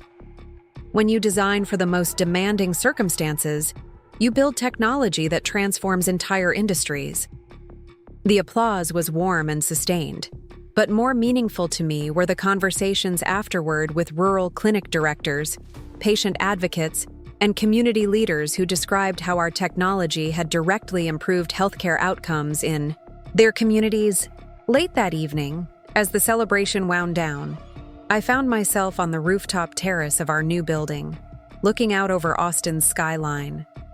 The city represented the perfect metaphor for our journey, a place where innovation and tradition coexisted, where established institutions and disruptive startups could collaborate rather than merely compete. My phone buzzed with a message from Zoe, who was now Chief Technology Officer of Access Care. Saw the news coverage of today's launch. Remember when we used to work on your kitchen table? Look at us now. I smiled, remembering those early days, when our biggest challenge was finding enough space for 2 laptops in my tiny apartment. The physical transformation was obvious, but the continuity of mission and values remained unchanged.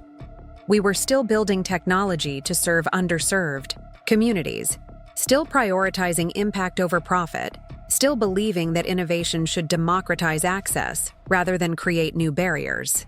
Another message arrived, this one from my brother. Watched your speech online. Mom cried during the part about building differently. Dad said he was wrong about you having no practical skills. Pretty sure that's his version of an apology. The relationship with my parents had become one of the most unexpected positive outcomes of the entire journey. They had evolved from dismissive critics to genuine supporters, contributing their healthcare expertise to Access Care's mission while respecting our independence and innovative approach. Their admission of being wrong had been meaningful, but their active support of our work was more valuable still. As I prepared to leave the rooftop and head home, I received one final message of the day. This one from a patient in rural Montana whose diabetes was now being managed through our remote monitoring platform. Ms. Patel, I wanted you to know that your technology saved my life. Living 50 miles from the nearest hospital, I never had consistent access to endocrinology specialists. Now I have better diabetes management than most urban patients. Thank you for building something that works for people like me. These messages arrived regularly now. Hundreds of personal stories from patients, families, and healthcare providers whose lives had been changed by technology we had built specifically for their needs. They represented the true measure of our success, beyond valuations or industry recognition or family reconciliation. Looking back on the journey from a dismissed young engineer to the CEO of multiple healthcare innovation companies, I realized the most important lesson wasn't about technology or business strategy or even perseverance in the face of criticism. It was about the power of building solutions for people who had been overlooked by established systems. When I was kicked out of my parents' home for pursuing worthless dreams, neither they nor I could have imagined that those same dreams would eventually employ hundreds of people, transform healthcare delivery across multiple states, and generate millions in revenue while serving underserved communities. The vision they had dismissed as impractical fantasy had become a new standard for rural healthcare technology. But perhaps the most satisfying aspect of the entire story was that success hadn't required compromising our values or abandoning our mission. We had built a sustainable business by serving people others ignored. We had achieved financial success while maintaining social impact. We had gained industry recognition without sacrificing our commitment to accessibility and equality in healthcare. Standing on that rooftop in Austin, surrounded by the lights of a city that had embraced innovation while honoring its heritage, I felt profound gratitude for the journey that had brought us here. The young woman who had once been called worthless, for her dreams had built something of lasting value, not just for herself, but for thousands of rural families who now had access to healthcare they never could have imagined. The future held even more ambitious challenges: expanding internationally, developing new healthcare technologies, and continuing to push the boundaries of what was possible when innovation focused on serving the underserved. But those were tomorrow's opportunities. Tonight, I simply appreciated how far we had come and how many lives had been changed along the way. The girl who was once dismissed as delusional for believing in rural healthcare technology had proven that sometimes the most transformative innovations come from those willing to build differently, serve others, and refuse to abandon their vision, even when everyone around them calls it worthless. In the end, the only opinion that truly mattered was the one expressed by the rural communities we served, and they had made their verdict clear through the thousands of lives our technology had touched and improved. Access Care had started as a dream in a studio apartment and grown into a movement that was reshaping healthcare delivery across America. The company my parents had once dismissed was now one they proudly supported, and the daughter they had called worthless was now leading innovations that were changing lives every single day. The journey from rejection to recognition had been challenging, but it had proven that authenticity, perseverance, and genuine commitment to serving others could overcome any initial skepticism. Most importantly, we had demonstrated that success didn't require abandoning your principles or compromising your mission.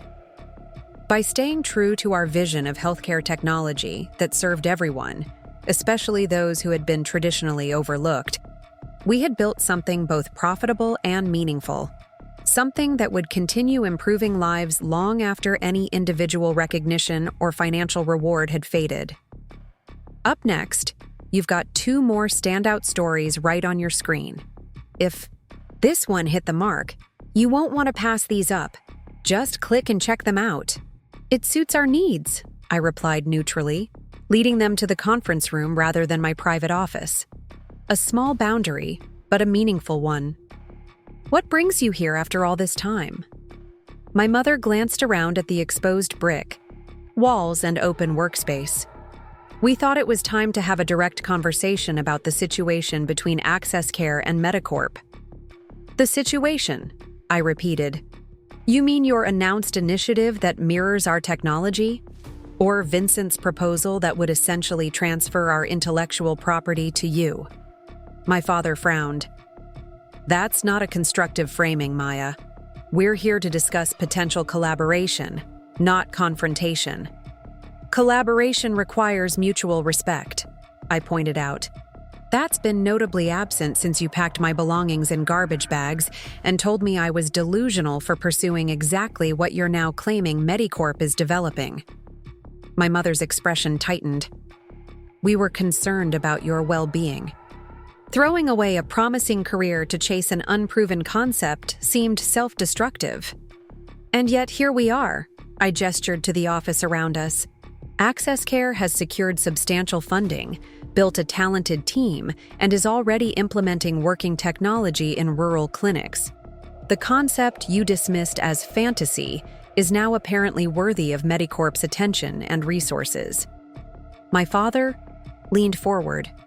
That's precisely why we're here, Maya. Your startup has shown promising early results. MediCorp has the infrastructure to scale that innovation to help more communities. Working together would benefit everyone, especially the rural patients we all want to serve. The phrasing was perfect corporate speak, but beneath it, I heard what remained unsaid.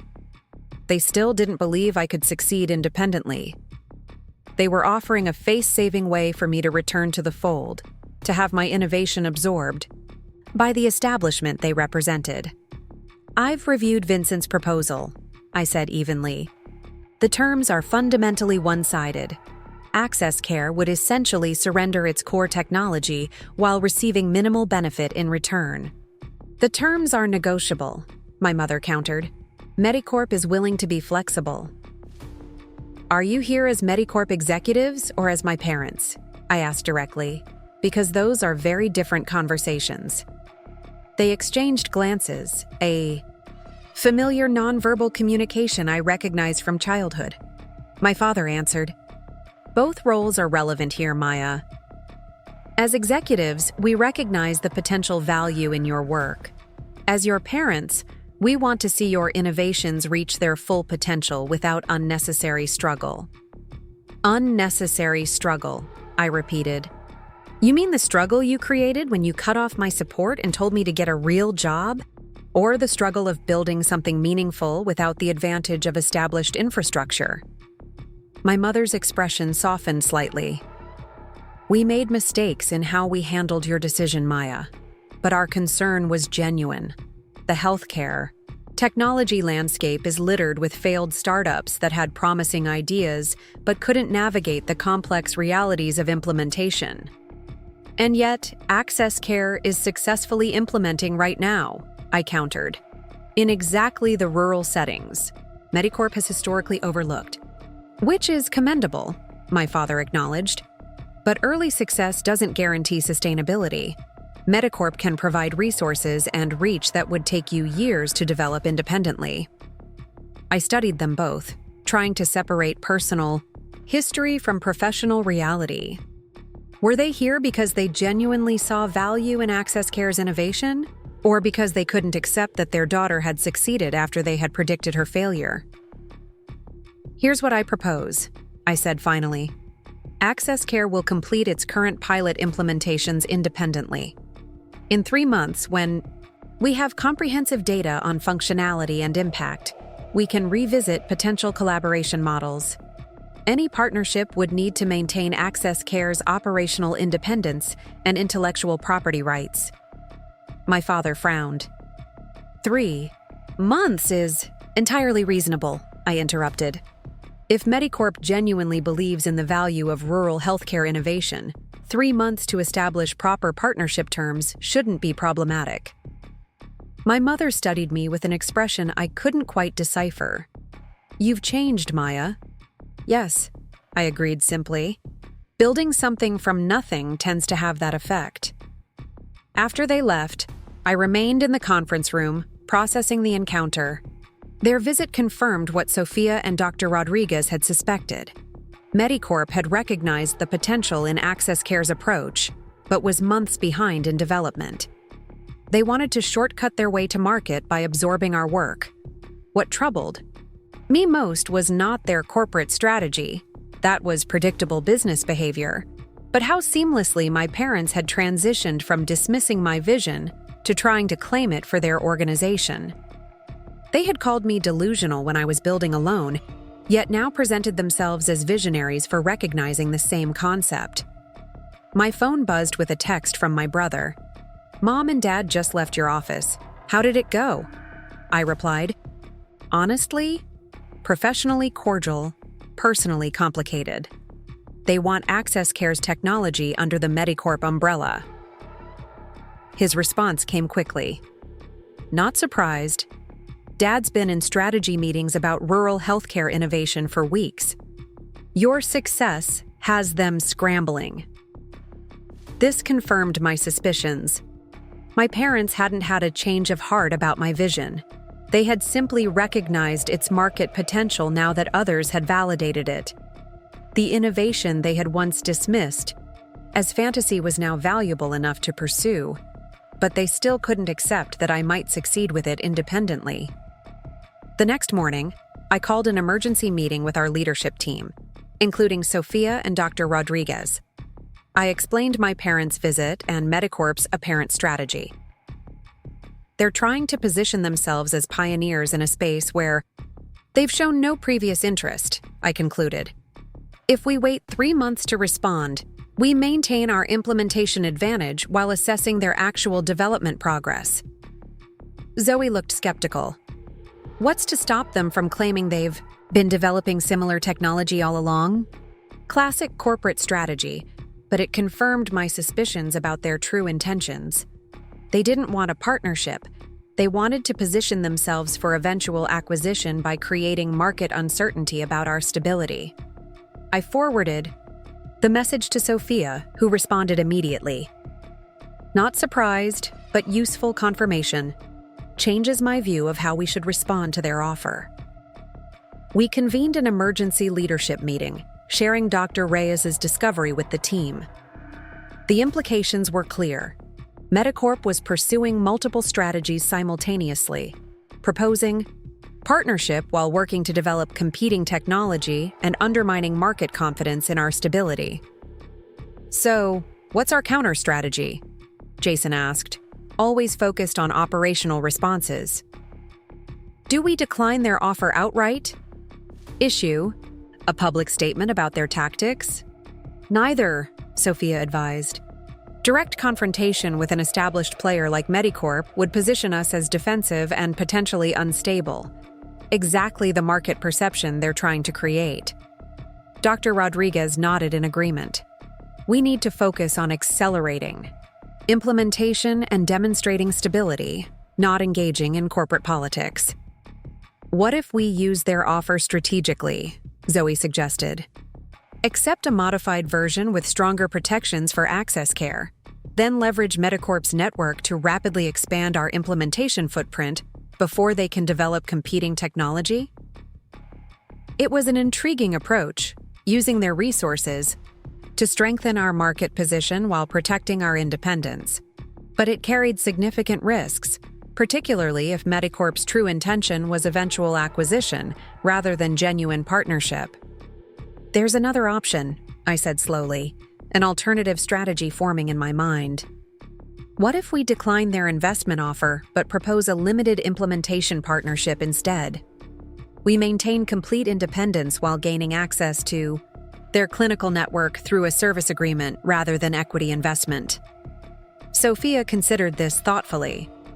"A service model rather than investment partnership. It preserves your control while still expanding implementation reach. MediCorp gets functioning technology for their rural initiative without the development timeline. Potentially win-win, if structured correctly." "Would they accept that?" Jason asked skeptically. "They clearly want equity position, not just a vendor relationship." "They might," Sophia replied, "if the alternative is admitting to their board and shareholders that their announced rural initiative has no functioning technology behind it." We spent the next 3 days developing a detailed counter-proposal. Access Care would provide our connectivity platform to MediCorp's rural clinic network as a white-label service, maintaining full control of our technology while expanding our implementation footprint. The arrangement would include substantial licensing fees and minimum implementation commitments, but no equity transfer. To strengthen our negotiating position, we simultaneously accelerated deployment at additional independent rural clinics, demonstrating our capacity to grow without MediCorp's resources. We also cultivated relationships with healthcare technology journalists, providing tours of our successfully implemented sites, creating a stream of positive coverage that contrasted our working technology with MediCorp's promissory announcements. When we finally presented our counter-proposal to MediCorp, their reaction was revealing. Vincent appeared visibly frustrated, while Patricia maintained professional composure. My father's expression was unreadable. "This isn't the partnership structure we envisioned," Patricia said carefully after reviewing our terms. "MediCorp typically maintains equity position in strategic technology deployments." "We understand," I replied. "However, Access Care's independence is fundamental to our culture and innovation approach. We believe this service agreement provides MediCorp with immediate access to proven rural connectivity technology while respecting our organizational autonomy." Vincent leaned forward. "Maya, I'll be direct. This arrangement positions Access Care as a vendor rather than strategic partner. It doesn't align with MediCorp's innovation integration model." "Perhaps that's the core difference in our approaches," I observed. Access Care wasn't built to be integrated into existing healthcare systems. We were built to transform how those systems connect with underserved communities. Our technology works precisely because it was developed independently of traditional healthcare infrastructure constraints. My father, who had remained silent, finally spoke. "The board will have concerns about dependency on external technology without governance input." "Understandable," I acknowledged. "However, our implementation record demonstrates reliability that internal development hasn't matched. MediCorp announced rural initiatives 6 months ago without functioning technology. Access Care has been successfully implementing for nearly that entire period." The implicit challenge hung in the air. They could reject our counter-proposal, but doing so would leave them without viable technology for their publicly announced initiative. Their own timeline suggested nothing functional for at least 9 months, while industry publications were already questioning the gap between their announcements and actual capabilities. "We'll need to review these terms with the executive committee," Patricia said finally. "This represents a significant departure from our original proposal." "Of course," I agreed. "We're open to refining specific implementation details, though the core structure, service agreement rather than equity investment, is non-negotiable for Access Care." After they departed, Sophia gave me an approving nod. "Well played. You've put them in a difficult position. Either they accept your terms and tacitly acknowledge they need your technology more than you need their investment, or they decline and face challenging questions about their rural initiative claims." "What do you think they'll do?" Zoe asked. "They'll counter once more," Sophia predicted, "probably with a hybrid model, reduced equity stake with enhanced service agreement terms. The question is whether it will be acceptable to Access Care." She was right. 3 days later, MediCorp returned with a revised proposal: 10% equity stake, substantially increased licensing fees, and guaranteed implementation across their entire rural network within 6 months. The governance terms were more favorable as well, with limited board representation and explicit protection for Access Care's management autonomy. We debated the revised offer extensively. The reduced equity stake minimized MediCorp's direct control, while their implementation commitments would rapidly expand our footprint. The financial terms were even more favorable than their original proposal, reflecting their increased urgency. "It's actually not a bad deal," Sophia acknowledged. "The equity position is low enough to prevent undue influence, while the implementation scale would accelerate your market penetration dramatically." What concerns me, Dr. Rodriguez noted, is their continued insistence on equity position rather than pure service relationship. That suggests longer-term acquisition intentions, regardless of current governance protections. Zoe added another perspective. There's also the team morale aspect. Many of us joined Access Care specifically because it wasn't part of the established healthcare system. How would partnership with MediCorp, even limited partnership, affect our culture and recruitment? These were valid concerns that went beyond financial calculations. I asked directly, "How far along is your own technology development?" The slight tightening around Vincent's eyes told me the question had hit its mark. We're making substantial progress, but admittedly, Access Care has established a first-mover advantage in actual deployments. To be completely transparent, Patricia added, our development timeline projects functional implementation within 9 to 12 months. Your technology is operational now. That time-to-market advantage is part of what makes this partnership attractive to MediCorp. At least they were being honest about their position. They had announced a rural initiative without having the technology to deliver it, and now Access Care's success had forced them to either partner or risk losing market credibility. And governance? I asked, flipping to that section of the proposal.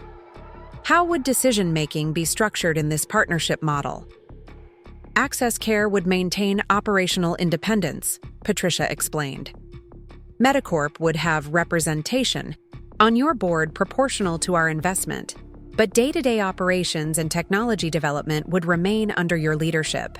My father spoke for the first time, his voice formal but with an undertone I couldn't quite identify.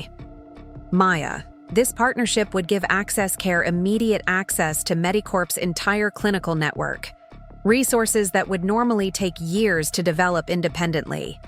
I met his gaze directly. And what would happen to our existing rural clinic implementations?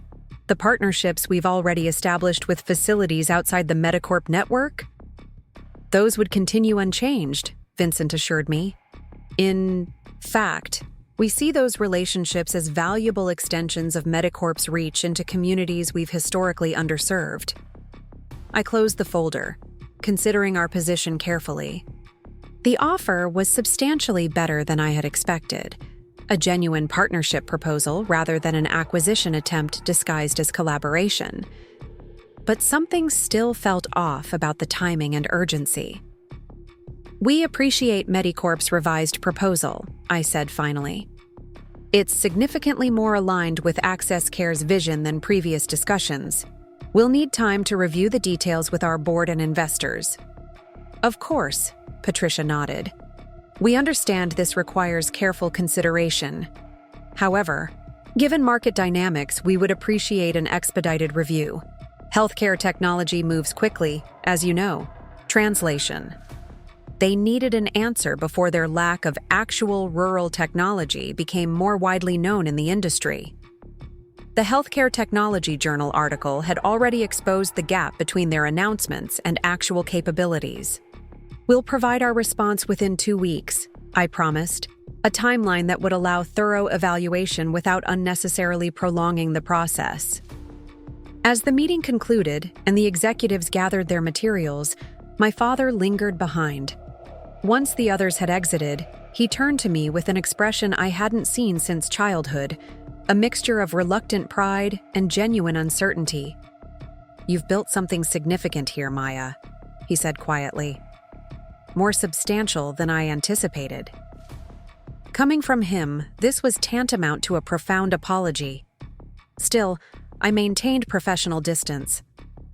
Access Care is delivering exactly what I said it would. Rural communities need healthcare technology designed for their specific challenges, not adapted from urban solutions. He nodded slowly. Your mother asked me to convey that she's reconsidering her assessment of your career choices. I couldn't help but smile slightly at the formal phrasing. My mother had always struggled to admit being wrong about anything. This indirect acknowledgement was likely the closest she could come to an apology. MediCorp's offer is genuine, My father continued, "Whatever personal history exists between us, the organization recognizes the value in what you've created." "I appreciate that," I replied carefully. "We'll evaluate the proposal objectively, based on what's best for Access Care's mission and growth." After he left, Sophia let out a low whistle. Well, that was quite a shift from their initial approach. Nothing motivates corporate humility like seeing a market advantage they can't match internally. "The terms are surprisingly favorable," Dr. Rodriguez observed, reviewing the proposal details. "Significantly better than standard strategic investments in healthcare technology startups." "Too favorable?" I asked, voicing my lingering concern. "Why offer such a premium unless they're desperate or planning something we're not seeing?" Zoe, who had remained unusually quiet during the meeting, looked up from her tablet. "There's something else we should consider. I've been monitoring MediCorp's job postings and LinkedIn activity. They've been aggressively recruiting healthcare technology developers with rural implementation experience, offering substantial signing, bonuses, and relocation packages. They're trying to build a competing team," I concluded. "The partnership offer might be sincere, but they're simultaneously preparing to develop competing technology if we decline." "Standard corporate hedging," Sophia confirmed. "Make a reasonable partnership offer while preparing alternative strategies. It's actually a good sign. It means they recognize they can't quickly replicate what you've built." We spent the remainder of the day analyzing the proposal in detail, identifying potential benefits and risks. The financial terms were indeed generous. The clinical access would accelerate our growth substantially. The governance structure preserved our operational independence, at least on paper. Yet something still bothered me about the entire situation. My parents had dismissed Access Care's vision entirely until outside validation proved its value. Now they wanted to claim a substantial stake in that same vision through corporate channels. The pattern felt all too familiar, dismissing innovation until it proved viable, then attempting to control it once others recognized its value. The next morning, I received an unexpected message from Dr. Reyes at the Fredericksburg Clinic. "Maya, something interesting happened yesterday." After Vincent Taylor's visit, he left behind a business card. One of our nurses noticed handwritten notes on the back. Looked like meeting talking points. "I've sent you a photo." The image showed Vincent's MediCorp business card with hastily scribbled notes. "Emphasize stability risks of startup partnerships. Suggest Access Care acquisition likely within 6 months. Highlight MediCorp resources versus limited VC runway." So they were actively undermining confidence in Access Care while simultaneously proposing partnership.